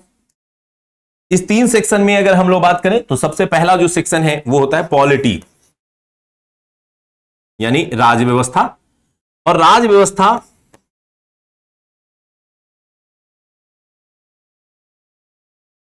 व्यवस्था जो क्वेश्चन होते हैं ये 114 मार्क्स के पूछे जाते हैं। और यहां भी दीर्घ उत्तरीय यानी लॉन्ग क्वेश्चंस जो हैं वो 4 पूछे जाते हैं, इसमें से 2 लिखने होते हैं। और लघु उत्तरीय यानी शॉर्ट क्वेश्चंस जो होते हैं ये 5 पूछे जाते हैं, और सभी के सभी इसमें लिखने होते हैं। तो यानी पेपर 2 में जो पॉलिटी, अब मैं इसलिए ये दिखा रहा हूं क्योंकि आपको मैं दिखाऊंगा कि जो पीटी का सिलेबस है वो बहुत हद तक मेंस के सिलेबस से मैच करता है। लगभग सारे विषय आपको पीटी में भी पढ़ने हैं, तो इसलिए पीटी के दौरान ही बहुत ध्यान से पढ़ा जाता है और पीटी में मेंस को साथ में लेके भी पढ़ा जाता है, क्योंकि दोनों के सिलेबस काफी हद तक सिमिलर है। पॉलिटी के बाद हम लोग आते हैं तो ज्योग्राफी और इकोनॉमिक्स, जियो इकोनॉमिक्स सेक्शन है। और जियो इकोनॉमिक्स सेक्शन में अगर हम लोग बात करें तो ये भी 114 नंबर के पूछे जाते हैं। और यहां भी अगर क्वेश्चन अटेम्प्ट करने की बात करें तो दीर्घ उत्तरीय प्रश्न जो है वो 4 पूछे जाते हैं, इसमें से 2 का अटेम्प्ट करना अनिवार्य होता है। लघु उत्तरीय यानी शॉर्ट क्वेश्चंस जो है ये 5 पूछे जाते हैं और सभी के सभी अनिवार्य होते हैं। किसी किसी साल ऐसा देखा गया है कि किसी इसी सेक्शन में, ठीक है, किसी किसी सेक्शन में जो है वो शॉर्ट क्वेश्चंस को भी जो है वो ऐड कर दिया गया, यानी शॉर्ट क्वेश्चन में 5 की जगह 6 पूछ लिया गया है। ऐसे नॉर्मली यही रहा है पैटर्न, बट किसी किसी साल ऐसा हो जाता है कि किसी सेक्शन में 5 की जगह 6 क्वेश्चन कर दिया जाता है, ठीक है, जैसे इसी बार कर दिया गया था, तो इसलिए इसको ध्यान रखना है। थर्ड जो सेक्शन है इसमें वो है साइंस टेक। साइंस टेक को देख करके अक्सर बच्चों को यह लगता है कि बहुत ज्यादा विज्ञान पढ़ना पड़ेगा, खास करके आर्ट्स बैकग्राउंड के बच्चे थोड़े से डरते हैं, बट ऐसा कुछ नहीं है। यहाँ का जो साइंस होता है ये साइंस एंड टेक होता है, ये प्योर साइंस नहीं होता है। इसमें टेक्नोलॉजी का यूज कैसे अच्छा हो रहा है, नया टेक्नोलॉजी आ रहा है, जैसे एग्जांपल के तौर पे एआई आया तो नया टेक्नोलॉजी है, नैनो टेक्नोलॉजी, तो इस तरह के टेक्नोलॉजी बेस्ड क्वेश्चन पूछे जाते हैं। साइंस एंड टेक के लिए जो मार्क्स है वो 72 मार्क्स के क्वेश्चंस पूछे जाते हैं। और यहां भी जो प्रश्न पूछे जाते हैं उसमें दीर्घ उत्तरीय प्रश्न में अगर देखा जाए तो 2 पूछा जाता है और 1 लिखना अनिवार्य होता है। क्यों? क्योंकि इसके मार्क्स जो है वो कम है। लघु उत्तरीय प्रश्न में जो है वो 5 पूछा जाता है और 5 के 5 जो है वो लिखने अनिवार्य होते हैं। तो ये मेंस का सिलेबस है। अब मेंस के और पीटी के सिलेबस में मिलाएं तो मॉडर्न हिस्ट्री था, पीटी में भी पढ़ना है, करेंट पीटी में भी पढ़ना है। करंट के मैथ की बात करें तो थोड़ा सा पीटी में मैथ पढ़ना है, यहां पे मैथ को थोड़ा कन्वर्ट कर दिया जाता है, डीआई बोला जाता है। पेपर 2 में पॉलिटी आया, पॉलिटी पीटी में भी पढ़ना है। ज्योग्राफी और इकोनॉमिक्स पीटी में भी पढ़ना है। वहां साइंस पढ़ना था, यहां थोड़ा साइंस टेक पढ़ना है। तो बहुत ही छोटा चेंज है जो मेंस में चेंज हो जाता है और इसके लिए हम लोग पढ़ेंगे। थर्ड सेक्शन जो आता है वो है निबंध ऐसे। निबंध सेक्शन में अगर हम लोग बात करें तो निबंध सेक्शन में मैंने बताया कि आपको 300 मार्क्स के क्वेश्चन पूछे जाते हैं। 3 खंडों में बटा होता है, सेक्शन 1, सेक्शन 2, सेक्शन 3, और तीनों ही सेक्शन में जो क्वेश्चन दिए जाते हैं वो 700-800 शब्दों में लिखने होते हैं। और एक निबंध के लिए जो है आपको 100 मार्क्स जो है वो मिलता है, यानी 100 मार्क्स का क्वेश्चन होता है। अच्छा लिखने पर आपको यहां पर 70 मार्क्स तक भी मिल जाता है, इस तरह का यह पेपर माना जाता है। इसके अलावा यहां पे बात करें तो यहां पर जब खंड 1 का आप लिखने जाएंगे तो ऐसा नहीं कि एक ही क्वेश्चन दिया गया है उसी को लिख लेना है। यहां पर आपके पास 4 क्वेश्चन होते हैं और उस 4 में से कोई एक लिखना होता है, ठीक है। तो इसी तरह से 3 सेक्शन बनेगा, तीनों में मिलाकर के 4 4 4 यानी 12 क्वेश्चन होंगे। 12 में से किसी 3 क्वेश्चन को आपको लिखना होता है और उसके लिए आपको 300 मार्क्स के पूरे पेपर होते हैं। 300 मार्क्स में से पिछले साल जो हम लोग के साथ जुड़े हुए बच्चे थे उन्होंने लगभग 215-220 तक मार्क्स गेन किए और टॉप 10 में उनके स्थान रहे और कई टॉपर्स निकले। तो यानी निबंध को अच्छे से करने से आप टॉपर बन सकते हैं। जीएस के साथ साथ निबंध पेपर काफी इंपॉर्टेंट हो जाता है फाइनल सिलेक्शन और टॉपर्स की सूची में जाने के लिए। तो ये इसमें इंपॉर्टेंट था। तो खंड 1, खंड 2 और खंड 3, ये 3 पार्ट जो है वो ध्यान रखने हैं। इसके अलावा अब हम लोग आते हैं कि मेंस पेपर में क्या होता है। तो मेंस में भी यही रूल लागू है जो पीटी में रूल लागू है कि अगर आपको पास करना है तो मिनिमम इतने मार्क्स, जो पीटी के लिए मार्क्स थे वही मार्क्स आपको यहां भी फिक्स होता है कि इतने मिनिमम मार्क्स आपको लाने हैं, अदरवाइज आप मेंस में भी क्वालिफाई नहीं करेंगे। मेंस में जब बच्चे जाते हैं तो थोड़े डरते हैं कि सर मेंस में हम बहुत ही कमजोर हैं, हम ऐसे लिखे नहीं हैं। तो सबसे पहले सोचिए बच्चों, क्या आपने 10वीं की परीक्षा कैसे पास की थी? वो भी लिख के पास किया था। 11वीं की परीक्षा कैसे पास की? 12वीं की परीक्षा कैसे पास की? ग्रेजुएशन में पार्ट 1, पार्ट 2, पार्ट 3 हर बार तो आपने लिख के ही पास किया है। तो लिखने से ऐसा डर क्यों? ये बिल्कुल नहीं होना चाहिए। दूसरा डर मैं अभी खत्म कर देता हूं। टोटल कितने पे में मार्क्स थे? 900 कैसे? तो GS1 300, GS2 300, ऐसे 300। अब 900 में से देखिए कि कट ऑफ क्या आया है पिछले सालों में। ये मेंस एग्जाम का कट ऑफ है। मेंस में मैं लास्ट कट ऑफ बताता हूं क्योंकि 17वीं का अभी तक मार्क्स जारी नहीं किया गया है, फाइनल रिजल्ट आएगा देन जारी हो जाएगा। तो यहां पर यह बताया गया कि 69th बीपीएससी में जो यूआर कैटेगरी, जो जनरल कैटेगरी है, उसको 466 नंबर लाने वाले बच्चे को पास कर दिया गया। यानी आपको 900 में से आप कितने लेके आए? 466। 900 में से 466 लाने पर आप क्वालिफाई कर जा रहे हैं। कितना परसेंट हुआ लगभग? अगर ध्यान देंगे तो 450 मतलब 50%। अब यहां 450 की जगह 66 है, तो 9 दूनी 18 यानी 52%।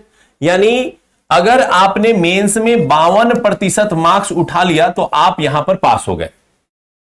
अब सोचिए कि हम ऐसे डरते हैं जैसे लग रहा है कि 100 में 100 लाने के लिए कहा जा रहा है। 100 में 100 लाने के लिए कहा ही नहीं जा रहा है, आपको तो 52% पे कट ऑफ मिल जाएगा। हां, यह भी जरूरी है कि हम क्यों 52 लाए, हम 60 क्यों ना लाए, हम 65 क्यों ना लाए, क्योंकि फाइनल सिलेक्शन लेना है, हमें अच्छा रैंक लेना है। तो इसीलिए 52 की जगह हम क्या अटेम्प्ट करते हैं कि नहीं, हम 52 नहीं, हम 60 लाएंगे, हम 65 लाएंगे। तो यह प्रयास किया जाता है। बट अगर आप 50 से थोड़ा भी ऊपर लेके आते हैं तो आप पास कर जाते हैं। ये यूआर का मैं बता रहा हूं। सेकेंड अगर हम बात करें तो यूआर फीमेल में ये 463 है।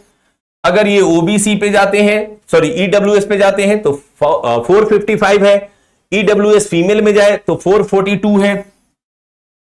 बीसी में यानी ओबीसी में जाते हैं तो 457 है। तो ऑलमोस्ट कैटेगरी के हिसाब से ये मार्क्स जो है वो कम होते चले जाते हैं। लेकिन जब भी आप तैयारी करें, आप किसी भी कैटेगरी के हो, तो कभी भी ये मत सोचे कि मैं अपने ही कैटेगरी में पास करूं। आपका टारगेट होना चाहिए हमेशा यूआर, कि मैं यहां पर पास करूंगा। अगर आपको कैटेगरी का हेल्प मिल जाएगा तो आपका रैंक इंप्रूव हो जाएगा। ठीक है, तो टारगेट हमेशा ऊंचा रखें, तभी आप अपने मंजिल तक शानदार तरीके से पहुंचेंगे। अदरवाइज क्या होगा, छोटा टारगेट रखेंगे, 1-2 नंबर से हर बार छूटेंगे तो आपको भी बुरा लगेगा कि यार 1-2 नंबर से छूट जा रहा है। टारगेट बड़ा रखेंगे तो 1-2 नंबर से छूटेंगे नहीं, 2-4 नंबर से पास होंगे। तो ये ध्यान रखना है। तो ये जो एक बहुत बड़ा डर होता है मेंस का, कि मेंस में सर मैं फेल हो जाऊंगा, मेंस मुझे नहीं आता है, तो यहां पर ये ध्यान रखना है। तो यहां 900 में ये जो 52 या 53% आप लाएंगे तब भी पीटी जो है वो आप पास कर सकते हैं। ठीक है, अब ऐसा सोचिएगा कि सर क्या इसमें 100% मार्क्स किसी को आता होगा? नहीं, ये पीटी नहीं है जहां पर आप पीटी में ये ऑप्शन होता है कि आप सब सही कर दीजिए, सारे मार्क्स आ जाए। मेंस में जो मैक्सिमम मार्क्स जाता है वो 70% के आसपास जाता है, किसी किसी को 65 तक जाता है मैक्सिमम किसी साल। तो यही मार्क्स होता है जो मैक्सिमम होता है। ठीक है, किसी साल एक ऐसा रहा है कि 80% तक चला गया, बट वो हर साल नहीं होता है। तो मैक्सिमम मार्क्स यहां जाता है, मिनिमम यहां। इस बीच में जितने भी बच्चे हैं वो सारे के सारे क्वालिफाई हो जाते हैं, और क्वालिफाई होकर के कहां पहुंचेंगे?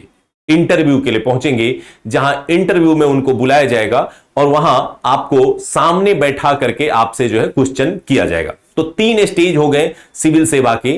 पहला हो गया पीटी, दूसरा हो गया मेंस और तीसरा हो गया इंटरव्यू। पीटी में आपको बहुविकल्पीय प्रश्न दे करके आपके फैक्ट की चेक की जाती है कि कितना फैक्ट समझते हैं। सेकंड मेंस, जहां आपके सोचने समझने और लिखने की क्षमता की जांच होती है। और थर्ड जहां इंटरव्यू, जहां पर आपके पर्सनालिटी को चेक किया जाता है, कंटेंट को देखा जाता है कि आप कंटेंट को अच्छे ढंग से प्रेजेंट कर पाते हैं या नहीं, या आपके बात करने की शैली, अपने बातों को रखने की शैली कितनी अच्छी है, यह सब चेक किया जाता है और उसके आधार पर मार्क्स दिए जाते हैं। तो यहां पर अगर हम बात करते हैं तो ये जो सेक्शन है इसमें अब हम लोग आते हैं इंटरव्यू सेक्शन। तो इंटरव्यू सेक्शन जो है वो बेसिकली जब मेंस होता है तो मेंस में एक चीज थोड़ा सा यहां पर ध्यान रख सकते हैं कि ये कट ऑफ आता है। कट ऑफ में कितने बच्चे चुने जाते हैं? तो जैसे यहां पर चुने जाते हैं उसमें एक सिंपल सा लॉजिक है कि पीटी में यदि 2000 बच्चों के लिए सीट होगा तो इसका 10 गुना पीटी में रिजल्ट दिया जाता है, यानी 20,000 रिजल्ट होगा।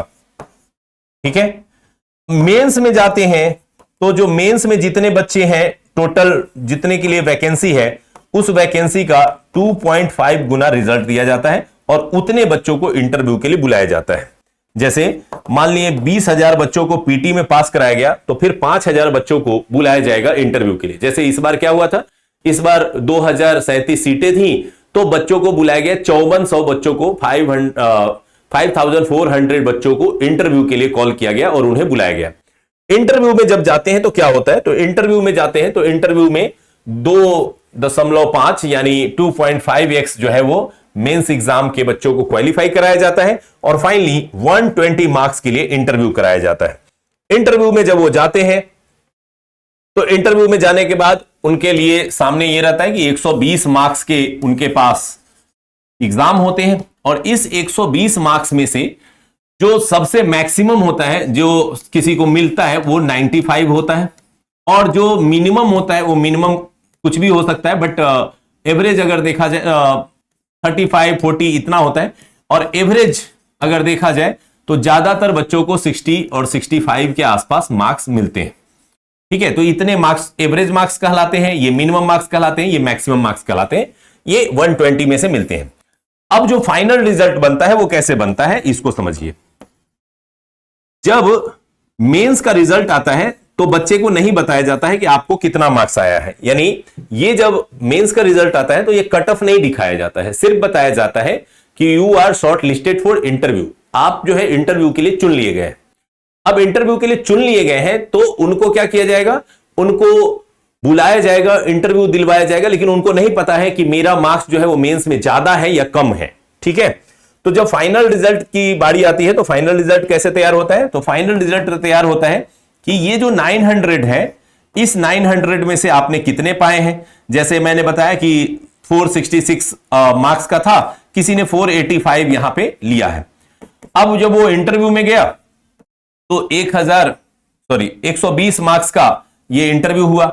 अब ये इंटरव्यू में उसने किसी ने यहां पर 70 मार्क्स जो है वो गेन किए, तो टोटल कितना हो गया, तो 1020 यानी 1020 मार्क्स। इसी पर फाइनल रिजल्ट जो है वो क्या होगा, बनेगा, यानी इस मार्क्स पे फाइनल रिजल्ट जो है वो बनता है।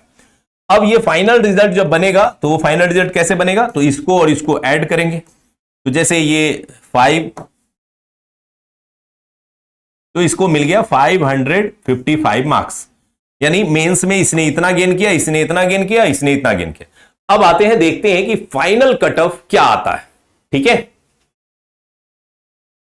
फाइनल कट ऑफ क्या आता है, तो फाइनल कट ऑफ की बात करें तो जैसे ये 69 बीपीएससी का हम लोग कट ऑफ देख रहे हैं, तो अनरिजर्व कैटेगरी के लिए फाइनल मार्क्स क्या आया, तो फाइनल मार्क्स रहा रिटन एग्जाम में, अभी हम लोगों ने देखा कि मेंस में कितना था, तो 466 था, फाइनल कितना है, तो 552 है। तो इसका मतलब यह है कि इस बच्चे को जिसको मैंने 555 दिलाया, ये क्या हो गया, ये पास हो गया, क्योंकि कट ऑफ कितना था, 552 था जनरल का, अगर ये जनरल होगा तब भी पास कर जाएगा। अनरिजर्व फीमेल का 548। ध्यान ये रखेंगे कि फाइनल कट ऑफ में बहुत ज्यादा गैप नहीं होता है कैटेगरी वाइज। ठीक है, नीचे आने पे कुछ गैप मिलेगा बट बहुत ज्यादा गैप नहीं होता है, इसीलिए हमेशा जो है वो यूआर कैंडिडेट्स के बराबर अपने आप को बनाना है, उससे बेहतर करने की कोशिश करना है, तभी आप इस कैटेगरी तक पहुंच पाएंगे। यानी अगर आप मिनिमम एम रखेंगे तो मैक्सिमम अचीवमेंट नहीं होगा, तो मैक्सिमम एम रखिए ताकि कहीं ना कहीं तो अचीवमेंट में हमारे लिए सिलेक्शन जरूर होगा। अब इस तरह से ये फाइनल कट ऑफ आते हैं, और फाइनल कट ऑफ अगर आप देखें तो अगर टोटल मार्क्स कितना है 1020 और कट ऑफ इंटरव्यू को मिला करके कितना आया है, तो 552। इसका मतलब क्या हुआ, तो 120 का आधा अगर करेंगे तो ये हमारे पास 510 नंबर होगा, 52 नंबर ज्यादा है, यानी 55% अगर मार्क्स लेके आते हैं तो 55% मार्क्स पे आपका फाइनल सिलेक्शन हो जाता है। तो मेंस और इंटरव्यू मिलाकर के आपको कितना लेके आना है, 55। मेंस में आपको लाना था 52, 53, आपने ले आया 60, तो आपका आसानी से यहां पर कम भी मार्क्स मिलेगा इंटरव्यू में, तब भी आपका सिलेक्शन हो जाएगा। तो इसका मतलब साफ है ना कि आपको जो मेहनत करना है वो मेंस में बहुत अच्छा करना है, फिर इंटरव्यू में करना है। तो पीटी जो है वो केवल क्वालिफाइंग होता है, आप पीटी पास करते हैं तो मेंस में जाते हैं, और जो आपका फाइनल मेरिट लिस्ट बनता है वो मेंस और इंटरव्यू के बेस पे बनता है, यानी जो मेन सेक्शन है वो यही है। इसी तरह से 68 बीपीएससी में देखें तो वहां तो 532 में ही फाइनल कट ऑफ था, और 67 में देखें तो 553 था। तो ऑलमोस्ट आप देख सकते हैं कि थोड़ा बहुत उतार चढ़ाव होता है, किसी साल थोड़ा ज्यादा भी रहता है। जैसे किसी किसी साल तो 600 तक था, तो उस साल मार्किंग भी उसी तरह से होता है। तो आपको वो नहीं सोचना है कि किस साल क्या था, आपको ये सोचना है कि अप्रॉक्स इतना आता है, हमको इससे 10% 5% ज्यादा लाने के लिए मेहनत करना है और हम लेके आएंगे। तो ये जो पूरा प्रोसीजर था ये फाइनल सिलेक्शन तक पहुंचने का था, यानी पीटी, मेंस और इंटरव्यू, और इसके बाद पहुंचता है फाइनल सिलेक्शन की बारी। अब आते हैं कि बीपीएससी की प्रिपरेशन क्या होनी चाहिए, हमारी रणनीति क्या होनी चाहिए, कैसे हमें पढ़ना चाहिए ताकि हमें सिलेक्शन मिले, अच्छा रिजल्ट आए और हम अच्छा रिजल्ट ले पाए। तो चलिए तैयारी की बात करते हैं। तो तैयारी हमेशा पीटी प्लस मेंस और प्लस इंटरव्यू, इन तीनों की ही तैयारी करनी चाहिए आपको क्रमिक रूप से, यानी सबको साथ में लेके चलना चाहिए, खास करके जिनके पास समय है। अब जैसे कुछ बच्चे ऐसे हो सकते हैं कि मान लिया अब 72 का एग्जाम देना है, तो वो चाहेंगे कि अब मैं तीनों को साथ लेके चलूं, तो करना भी नहीं चाहिए और ये गलत भी है। ये तैयारी उसके लिए है जिसको 1-1.5 साल समय दे रहा है एग्जाम में। जैसे 73rd के बच्चे होंगे, उनके पास पूरा समय है कि हाँ हम अभी पीटी भी नहीं पता है कि कब होगा, अभी जब भी होगा तो 1 साल से ऊपर का समय मुझे मिलेगा।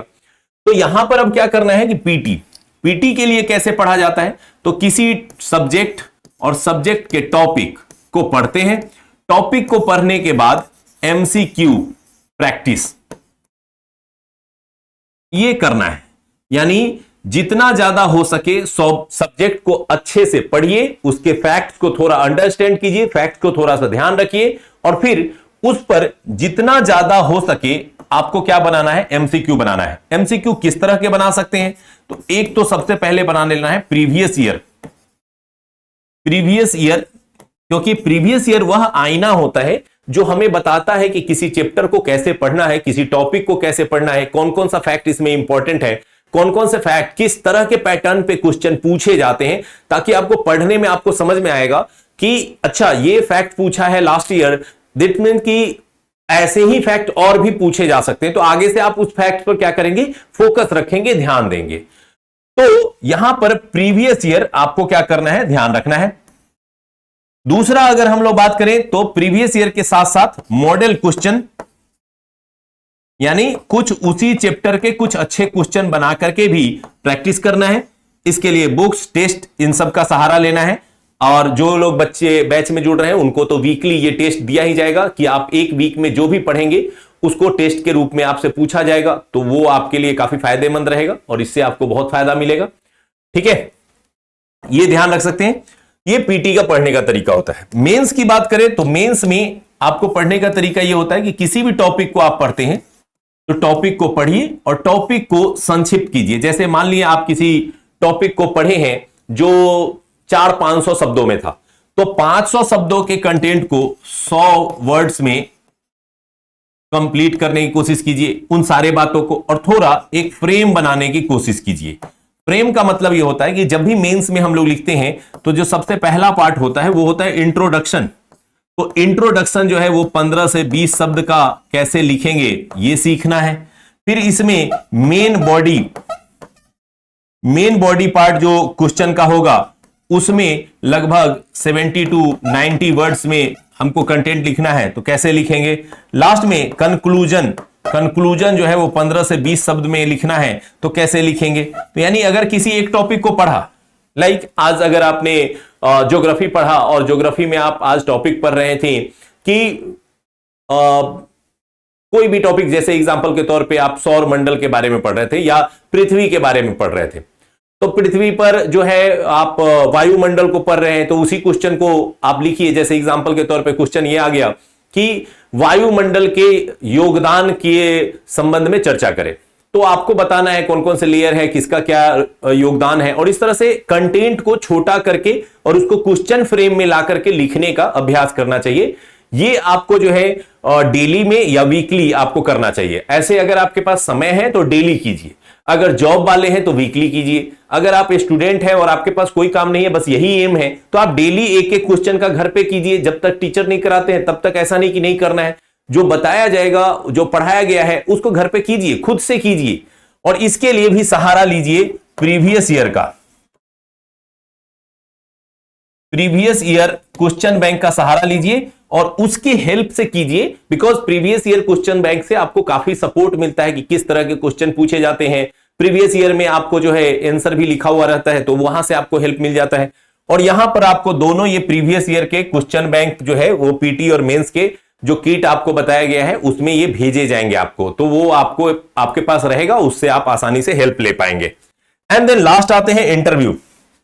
तो इंटरव्यू की तैयारी आपको कैसे करते हैं, तो किसी भी टॉपिक्स को आप पढ़ते हैं तो उस पढ़ने के बाद उस टॉपिक को बोलने का थोड़ा अभ्यास कीजिए कि अगर ये कंटेंट है और इस कंटेंट को कैसे हम बोल के बता सकते हैं, किसी फैक्ट्स को कैसे हम बोल के बता सकते हैं। तो थोड़ा इंट्रोवर्ट ना हो करके आप लोगों से बात करना, दोस्तों से बात करना, कलीग से बात करना, ये एक हैबिट होनी चाहिए। आप अच्छे से बातों को रखना आना चाहिए, थोड़ा भाषा में मर्यादा होनी चाहिए, क्योंकि आप ऑफिसर बनने जा रहे हैं, आप एक अधिकारी बनने जा रहे हैं, तो उस दिशा में आपकी तैयारी पहले दिन से होनी चाहिए। आप अच्छे से बात नहीं करते हैं, आपके लैंग्वेज अच्छे नहीं है, तो आप अधिकारी बनने नहीं जा रहे हैं। आपके सोचने, समझने, चलने फिरने सबकी शैली में एक अच्छा गुण, एक अच्छा परिवर्तन दिखाई देना चाहिए जब आप सिविल सेवा के दौर में निकल चुके हैं। और जब ऐसे दौर में आप निकलते हैं और आपके पर्सनालिटी में ये चेंजेस आते हैं, तो आपके घर वाले, आपके रिश्तेदार, आपके दोस्तों को पहले ही लगने लगता है कि ये लड़का तो जरूर कर जाएगा, बिकॉज उसकी पर्सनालिटी उस तरह से निखर के आने लगती है। तो वो आपके लैंग्वेज में, आपके रहन सहन में एक ऑफिसर, एक उस तरह की चीजें दिखनी चाहिए। और जहां भी बात करने का, अपने पक्ष रखने का, अपने पॉइंट रखने का मौका मिले, कोशिश करनी है। हो सकता है कि शुरुआती दौर में कठिनाई हो, आप नहीं कर पाए, लेकिन लगे रहना है, ट्राई करते रहना है। साल भर, 2 साल, अपने आप जो है चीजें पहले से कई गुना बेहतर हो जाएगा। और बाद में जब आप मेंस वगैरह निकालेंगे तो दिशा प्रोग्राम के अंतर्गत हम लोग मिलेंगे भी और उसमें चर्चा करेंगे कि इंटरव्यू के लिए आप क्या बेहतर कर सकते हैं, कैसे अपने प्रश्नों को अच्छे ढंग से प्रेजेंट कर सकते हैं, कैसे हम अपने थिंकिंग को, हम अपनी सोच को बेहतर कर सकते हैं। इन सारी चीजों पर भी आपको चर्चा की जाएगी। ठीक है, तो इस तरह से इंटरव्यू की जो बात है ये इसी तरह से प्रिपेयर किया जाता है। तो पूरा प्रिपरेशन आप इस तरह से कर सकते हैं। अब जो हम लोग बात करते हैं कि ये जो 73rd फाउंडेशन बैच जो आप लोग जुड़े हैं, और इस फाउंडेशन बैच में जो लोग जुड़ने वाले हैं उनके लिए मैं बता दूं कि आपका जो पैटर्न रहेगा वो किस तरह से रहेगा। अभी आज ओरिएंटेशन है, आज के बाद जो सैटरडे संडे है, ये सैटरडे संडे ऑफ है। आपकी क्लासेस जो है वो 8 जून से मंडे से स्टार्ट होगी, और इंग्लिश मीडियम में पॉलिटी के साथ स्टार्ट होगी, जबकि हिंदी मीडियम में जो है वो हिस्ट्री, एंशिएंट हिस्ट्री के साथ स्टार्ट होगी। इसमें जो क्लासेस होंगी ये आपका 5 डेज जो है वो प्योर क्लासेस रहेगा, जिसमें सब्जेक्ट से रिलेटेड चीजें पढ़ाई जाएंगी। लगभग 2.5 आवर्स का, यानी 2 घंटे का जो है क्लास रहेगा। और ये क्लास का टाइमिंग जो है वो 7 बजे शाम से रहेगा। जो ओरिएंटेशन का भी टाइमिंग था वही ओरिएंटेशन का टाइमिंग ही आपके क्लास का टाइमिंग रहेगा, क्योंकि ये टाइम इसलिए रखा गया है कि कुछ बच्चे जो होते हैं वो जॉब में रहते हैं या किसी दूसरे प्रोजेक्ट में या अभी कॉलेज में पढ़ाई कर रहे हैं, तो वो कॉलेज आवर के बाद जो है इवनिंग में इस क्लासेस के साथ जुड़ सकें, तो इसके लिए ये किया गया है। इसके अलावा जो जैसे ये फर्स्ट सैटरडे आएगा, उस फर्स्ट सैटरडे में आपको लाइव आंसर राइटिंग टेस्ट का सेशन कराया जाएगा टीचर के द्वारा कि कैसे मेंस के उत्तर को लिखा जाता है। और जो फर्स्ट संडे आएगा 14 को, उसमें आपको मेंस असेसमेंट टेस्ट एक लिया जाएगा, जिसमें आपको क्वेश्चन दिए जाएंगे, आपको उत्तर लिखने होंगे और उसको अपलोड करना होगा। फिर जब नेक्स्ट वीक का आएगा तो फिर नेक्स्ट वीक में 5 डेज क्लासेस होंगी आपकी, और फिर नेक्स्ट सैटरडे को आपका जो करंट अफेयर्स का क्लास है वो हो लिया जाएगा। इसके अलावा मेंटरशिप दिया जाएगा, आपको टीचर के द्वारा मेंटरशिप दिया जाएगा, बताया जाएगा कि क्या कोई दिक्कत है या कुछ स्पेशल आपको सहयोग की जरूरत है। एंड जो अगला संडे होगा उसमें प्रीलिम्स टेस्ट लिया जाएगा, जो ये अगले 5 दिन और पिछले 5 दिन में जो आपने पढ़ा होगा वहां से आपको पीटी का टेस्ट आपसे लिया जाएगा। ये टेस्ट जो लिया जाएगा ये ऑनलाइन बेस्ड होगा, आप ऑनलाइन टेस्ट दे सकते हैं। इसके अलावा इसका पीडीएफ भी अपलोड कर दिया जाएगा कि अगर आप पीडीएफ प्रिंट करके इसको बनाना चाहते हैं तो वो भी आपके पास सॉल्यूशन रहेगा, यानी ऑप्शन रहेगा। क्वेश्चन भी रहेगा विद सॉल्यूशन रहेगा कि अगर आप किसी सॉल्यूशन को नहीं समझ पा रहे हैं या कहीं गलती हो गई है तो उसको भी आप समझ पाए। तो ये पूरा का पूरा जो है प्रोसेस रहेगा, और यही 73rd प्रोसेस अपनाया जाएगा। कुछ बच्चे जो हैं वो नए जुड़े हैं और उनको ओरिएंटेशन जो पिछला था वो अच्छे से नहीं देखे हैं, तो उनके लिए मैं बता दूं कि यहां जो आपने अगर टाइटन या नवोदय का जो है प्लस बैच लिया है, तो जो भी बुक भेजना है, आपका जो पंजीकृत एड्रेस होगा उसमें 2 सप्ताह में भेजा जाएगा। ठीक है।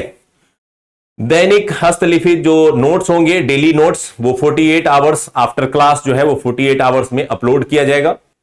पैट टेस्ट वगैरह जो है वो शाम 7 बजे ही लिया जाएगा। मैट टेस्ट यानी मेंस का भी टेस्ट होगा तो उसका टाइमिंग 7 बजे ही रहेगा। जो मैट के क्वेश्चंस है उसको अपलोड करने के लिए आपको 12 घंटे का समय दिया जाएगा, यानी इस 12 घंटे में आप उस क्वेश्चन को लिख लीजिए और अपलोड कर दीजिए। ये इसलिए किया गया है कि जैसे मैं चाहूं तो 7 बजे टेस्ट स्टार्ट करूं और मैं आपको कहूं कि 8 बजे तक आप अपलोड कर दीजिए, बट मुझे भी पता है कि आप नए हैं, आप बहुत ज्यादा नहीं लिख रहे हैं, तो इसलिए आपको टाइम दिया जाएगा कि नहीं, आप 12 घंटे बाद तक आपको अपलोड करने का क्षमता मिलेगा, आप उस समय दौरान जो है पढ़ें और लिखें। ठीक है। कॉपी का मूल्यांकन जो है 4 से 5 दिनों में, 1 सप्ताह में करके आपको वापस किया जाएगा, और 6 घंटे पूर्व जो है ऐप के माध्यम से कोई भी अगर चेंजेस होगा तो उसको आपको नोटिस देने की कोशिश की जाएगी। क्लास का टाइमिंग 7 से 9:30 रहेगा, ये आपको ध्यान रखना है। ठीक है। और शनिवार के दिन ही स्पेशली लॉ का सेशन या फैकल्टी मेंटरशिप सेशन या कभी कोई क्लास मिस हो गया है तो एक्स्ट्रा सेशन जो है वो शनिवार को लगाया जाएगा। तो ये पूरी प्रक्रिया रहेगी इस पूरे प्रोसेस के दौरान। अब आइए हम लोग यहां पर जो चर्चा कर रहे थे, तो इसमें बहुत सारे बच्चे जो थे वो कुछ क्वेश्चंस पूछ रहे थे, तो उसमें मैं अब कुछ क्वेश्चन आप पूछिए, मैं उस पर आपको चर्चा कर सकता हूं। अब सर डेली कितना क्लास होगा? मैंने बताया था कि अभी जो 2 महीने होंगे, स्टार्टिंग के 2 मंथ्स, ये स्टार्टिंग के 2 मंथ्स में 1 क्लास होगा पर डे। 1 क्लास जो है ये आपका 2.5 घंटे का होगा। ठीक है। और इसके बाद आफ्टर 2 मंथ्स जो है आपके 2 क्लास होंगे, और 2 क्लास में क्या होगा, तो 2-2 घंटे के 2 क्लास आपको लिए जाएंगे, तो यानी टोटल 4 घंटे की क्लासेस बाद में आपको ली जाएंगी।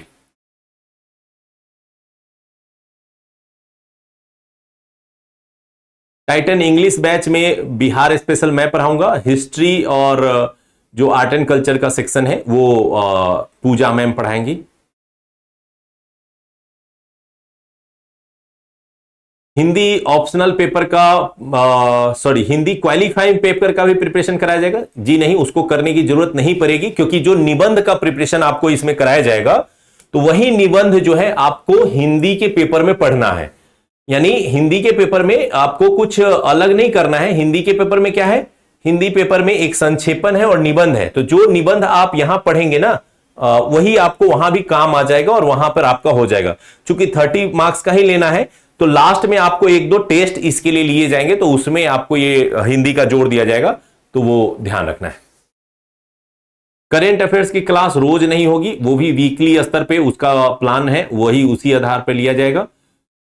ठीक है। लास्ट में आपके करंट रिवीजन क्लासेस होंगी और शुरू में आपका जो है 15-15 दिन के करंट अफेयर्स आपके पढ़ाए जाएंगे।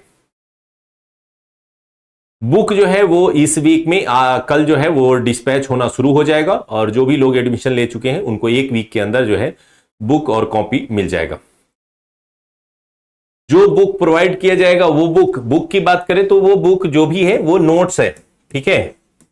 नोट्स जो है वो क्लास नोट्स के लिए, जैसे हम लोग का यूडिटेरिया का जो नोट्स है वो प्रोवाइड किया जाएगा। प्लस इसके अलावा अगर बात करें बुक्स में, तो बुक्स में यूडिटेरिया की ही बुक्स है, जैसे पीटी और मेंस के लिए जो आपका प्रीवियस ईयर क्वेश्चन बैंक है वो प्रोवाइड किया जाएगा। इसके अलावा बिहार स्पेशल की जो बुक आती है वो प्रोवाइड की जाएगी। इसके अलावा आपको मेंस कॉपी जो है वो मेंस कॉपी भी उसके अंतर्गत प्रोवाइड की जाएगी, और पूरे सब्जेक्ट जो पीटी और मेंस के नोट्स होते हैं, हर सब्जेक्ट का अलग अलग पीटी का और अलग अलग मेंस का नोट्स होगा वो। ठीक है। वो बुक नहीं है, वो नोट्स है। बुक्स जो है वो थोड़े 2-3-4 हैं जो आपको स्पेशली जो है वो एग्जाम से रिलेटेड है, उसको दिया जाएगा।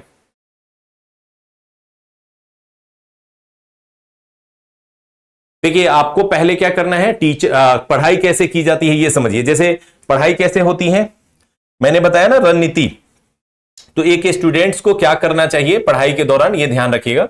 जैसे मान लिया ये पीटी है, तो पढ़ने के 3 स्टेप होते हैं, सिंपल सा। जैसे पढ़ने के 3 स्टेप होते हैं। पहला होता है कि टीचर द्वारा पढ़ाना, टीचर आए, टीचर ने कुछ पढ़ाया। सेकेंड अब क्या होता है, टीचर से पढ़ने के बाद नोट्स। अब नोट्स पढ़ने के बाद भी अगर आपको लगता है कि मेरा कॉन्सेप्ट अभी भी थोड़ा सा रह गया है या कुछ ऐसा, तब बुक्स, एंड देन लास्ट क्या करना होता है फिर एमसीक्यू, और एमसीक्यू के साथ साथ क्या करना है तो प्रीवियस ईयर, और फिर क्या करना है तो एक मेंस क्वेश्चन।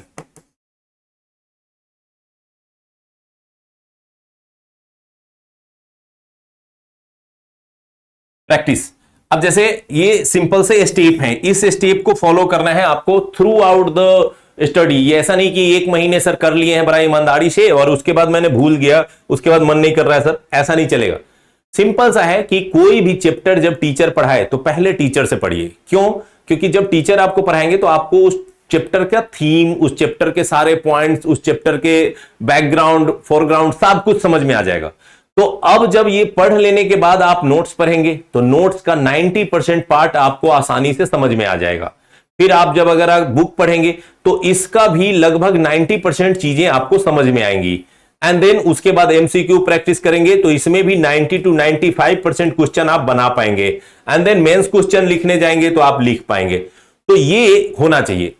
इसमें चेंज क्या हो जाता है उसको समझिए। जैसे कुछ बच्चे क्या करते हैं कि पहले नोट्स या बुक्स खुद से पढ़ने लगते हैं। तो खुद से पढ़ने में क्या दिक्कत होता है कि जब पहली बार वो पढ़ने जाते हैं तो वो इसमें से सारे चीजों को नहीं सीख पाते हैं, वो केवल 50% चीजों को ही सीख पाते हैं। क्यों ऐसा होता है? क्योंकि उनको थीम या उसको पढ़ने का तरीका नहीं पता होता है।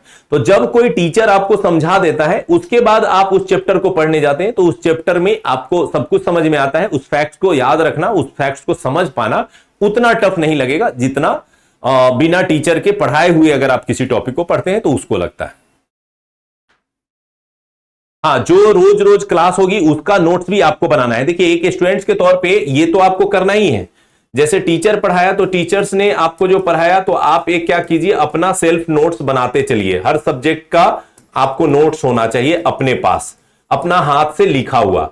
अब नोट्स बनाते हैं तो उसको कैसे एक अच्छा नोट्स में कन्वर्ट कर देते हैं, कैसे एक अच्छा रिजल्ट में कन्वर्ट करते हैं, इसको समझिए। जैसे आपने नोट्स बनाया, आप पढ़ते जा रहे हैं, नोट्स बनाते जा रहे हैं, लिख करके एक तैयार करते जा रहे हैं। तो जैसे एक चैप्टर आपने लिखा, अब ये चैप्टर का नोट्स आपका रेडी हो गया, आपने बना लिया टीचर से पढ़ के। अब कुछ अपने बुक को पढ़ने गए, नोट्स को पढ़ने गए, यहां से अगर कोई इंपॉर्टेंट डाटा मिला या लगा कि अरे ये तो मेरे नोट्स में छूट गया था, तो उसको जाके कहीं पे जगह छोड़ देना है। यानी नोट्स बनाने के बाद एक चैप्टर पढ़ने के बाद एक चैप्टर के बाद एक पेज छोड़ देना है, क्योंकि ये पेज वह पेज रहेगा जो कभी आपको लगेगा कि अच्छा ये एक पॉइंट हमको और नया सीखने को मिला है, या कहीं प्रीवियस ईयर बनाने गए कुछ नया मिला, तो उस नए वाले पार्ट को लाके यहां पे ऐड कर लेना है। तो हमेशा ये जब भी पढ़ें, जब भी कहीं नया सीखें, जब भी क्वेश्चन बनाने जाए वहां कुछ नया सीखें, किसी दूसरे बुक को पढ़े हैं वहां कुछ नया सीखने को मिला, तो लाके अपने नोट्स के उस चैप्टर के पेज में जो खाली आपने छोड़ा है वहां पे ऐड कर देंगे। अब इससे क्या होगा, ये हमेशा आपका जो नोट्स है वो अपडेट होते जाएगा और साल डेढ़ साल में आपका ये नोट्स आपके लिए बहुत ही रामबान हो जाएगा। एग्जाम से पहले आप इसको बहुत बार रिवीजन कर सकेंगे। ठीक है, रिवीजन करने का भी अपना एक तरीका होता है। जैसे पहली बार में आपको क्या करना है, केवल कंटेंट को लिखना है। दूसरी बार पढ़ने आएंगे तो मेन कंटेंट को अंडरलाइन कर देना है, और तीसरी बार पढ़ने आएंगे तो केवल अंडरलाइन वाले पार्ट्स को ही हाइलाइटर से कलर करते हुए, पेंट करते हुए उसको पढ़ लेना है। तो ये पूरा जो है ये इसमें पैटर्न जो है वो यूज करना है। ठीक है, यही पैटर्न पे आपको पढ़ाई किया जाता है और रिवीजन किया जाता है। तो इस तरह से नोट्स बना सकते हैं, इसी तरह से आप पढ़ने का कोशिश कीजिएगा। सर ऑप्शनल की तैयारी कराई जाएगी। ऑप्शनल में मैं ये ज्यादातर बच्चों को मैं यही सजेस्ट करता हूं, क्योंकि मैं हिस्ट्री पढ़ाता हूं, तो हिस्ट्री ले लीजिए। और हिस्ट्री में जो मैं मॉडर्न हिस्ट्री पढ़ाऊंगा तो उस मॉडर्न हिस्ट्री से आपका ऑप्शनल का भी काम हो जाएगा। इसके अलावा जो एंशिएंट मिडाइवल होगा वो भी जब आपको बीरज सर पढ़ाएंगे तो उससे भी आपका बहुत अच्छा हो जाएगा। तो अगर जिनका हिस्ट्री में इंटरेस्ट है वो हिस्ट्री रख सकते हैं। बाकी जो आप इसके लिए पढ़ेंगे यही ऑप्शनल में काम आ जाएगा, क्योंकि ऑप्शनल जो है वो क्वालिफाइंग पेपर है। केवल वहां पर तो आपको 40% लाना है, तो उसके लिए बहुत अलग से एक्स्ट्रा पढ़ने की जरूरत नहीं होती है।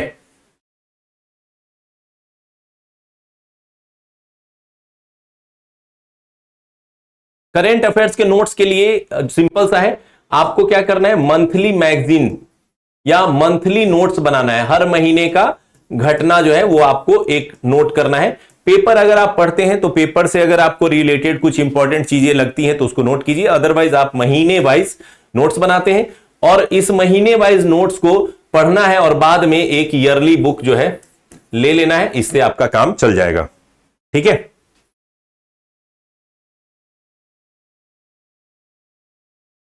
अभी फिलहाल जितना मैंने बताया उतना ही करना है। सर स्टडी मटेरियल के बाद भी कुछ बुक लेनी होगी? हाँ, अगर उस तरह का लगेगा आपको कि हाँ मैंने अब इतना सीख लिया है, इससे भी एक कदम और आगे सीखना चाहती हूं या चाहता हूं, तो आप ले सकते हैं। नहीं तो अभी फिलहाल जितना आपको पीटी और मेंस के लिए जरूरत होगा उतना आपके पास वो कंटेंट सफिशिएंट होगा। ठीक है, ऑप्शनल मेंस कॉमर्स वाले का तैयारी हो जाएगा ना सर? नहीं, कॉमर्स का इसमें नहीं होगा क्योंकि ऑप्शनल इसमें पढ़ाने की बात ही नहीं। कॉमर्स के लिए आपको अलग से पढ़ना होगा या कॉमर्स छोड़ के आप दूसरा ऑप्शनल रख सकते हैं। जो देखिए कॉमर्स या कोई साइकोलॉजी रखता है या एंथ्रोपोलॉजी रखता है तो मैं उसको यही सजेस्ट करता हूं कि क्यों आप अतिरिक्त मेहनत कर रहे हैं। जब आपको पता है कि पीटी और मेंस का सिलेबस कुछ सिमिलर है तो ऐसे विषय को चुनना चाहिए हमेशा जो आपको पीटी या मेंस में पढ़ना है, ताकि एक मेहनत से दो काम हो जाए। अब अगर मैं यहां से जा करके समय विज्ञान चुन लूं कि मैं समय विज्ञान जो है वो ऑप्शनल में रखूंगा तो हमें एक अतिरिक्त मेहनत करना पड़ेगा। तो मेरा क्या सिंपल सा रूल होता है कि वैसे सब्जेक्ट चुनिए, जैसे ज्योग्राफी है, जैसे हिस्ट्री है, तो ऐसे सब्जेक्ट को ऑप्शनल के लिए चुनिए जिस सब्जेक्ट को आप पीटी में भी यूज कर सकें, मेंस में भी यूज कर सकें और ऑप्शनल में भी यूज कर सकें। एक बार पढ़ें और तीनों जगह फायदा।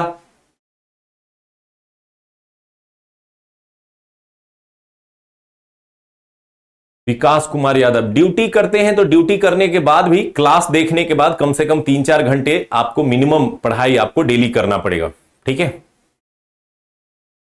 हाँ, इंग्लिश मीडियम के बच्चों को मेरे भी क्लास के एक्सेस मिल जाएंगे, लेकिन जब उनके यहाँ वो मॉडर्न हिस्ट्री कंप्लीट हो जाएगा उसके बाद। ठीक है, मैं दे दूंगा, उसके लिए कोई दिक्कत नहीं है।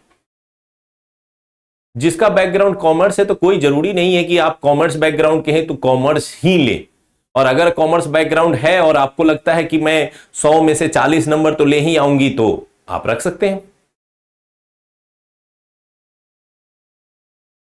ऐप पे जो बुक दिखा रहा है ई बुक नहीं, जो नए बुक हैं वो आपको और नए नोट्स हैं वो मिलेंगे।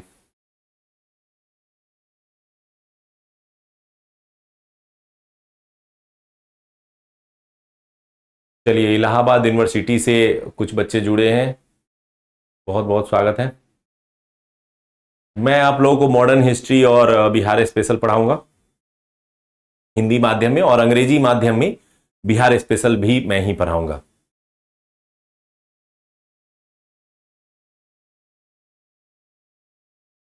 चलिए, आज के लिए इतना ही, और अगले क्लास में आप लोगों के क्लासेस स्टार्ट होंगे और आपके जो टीचर होंगे वो आपको पूरा अपने विषय वस्तु को समझाएंगे कि क्या क्या उनको पढ़ाना है, किस तरह से वो पढ़ाएंगे, और जो मैंने सिलेबस डिस्कस किया था ये सारी चीजों को वो स्पष्ट करेंगे और उसमें आपको सब कुछ पता रहेगा कि कैसे चैप्टर हमारा आगे बढ़ने वाला है, कब कब आपका जो है पीटी का टेस्ट है, कब कब आपका मेंस का टेस्ट है, किस दिन आपका लाइव आंसर राइटिंग सेशन रहेगा। ये सारी चीजें आपको स्पष्ट कर दी जाएंगी और ये आपको बिल्कुल क्लियर रहेगा। तो इसको जो है आप इसके लिए तैयार रहिए और मिलते हैं आगे जब मेरी क्लासेस होंगी। बीच बीच में जो आपको यहां पर वार्ता सेशन यानी डाउट सेशन है तो उस सब सेशन के दौरान भी मेरी मुलाकात आप लोगों से होती रहेगी। इसके अलावा मेरे जब क्लासेस लगेंगे तो उसमें भी मेरी मुलाकात आपके साथ रेगुलर होगी।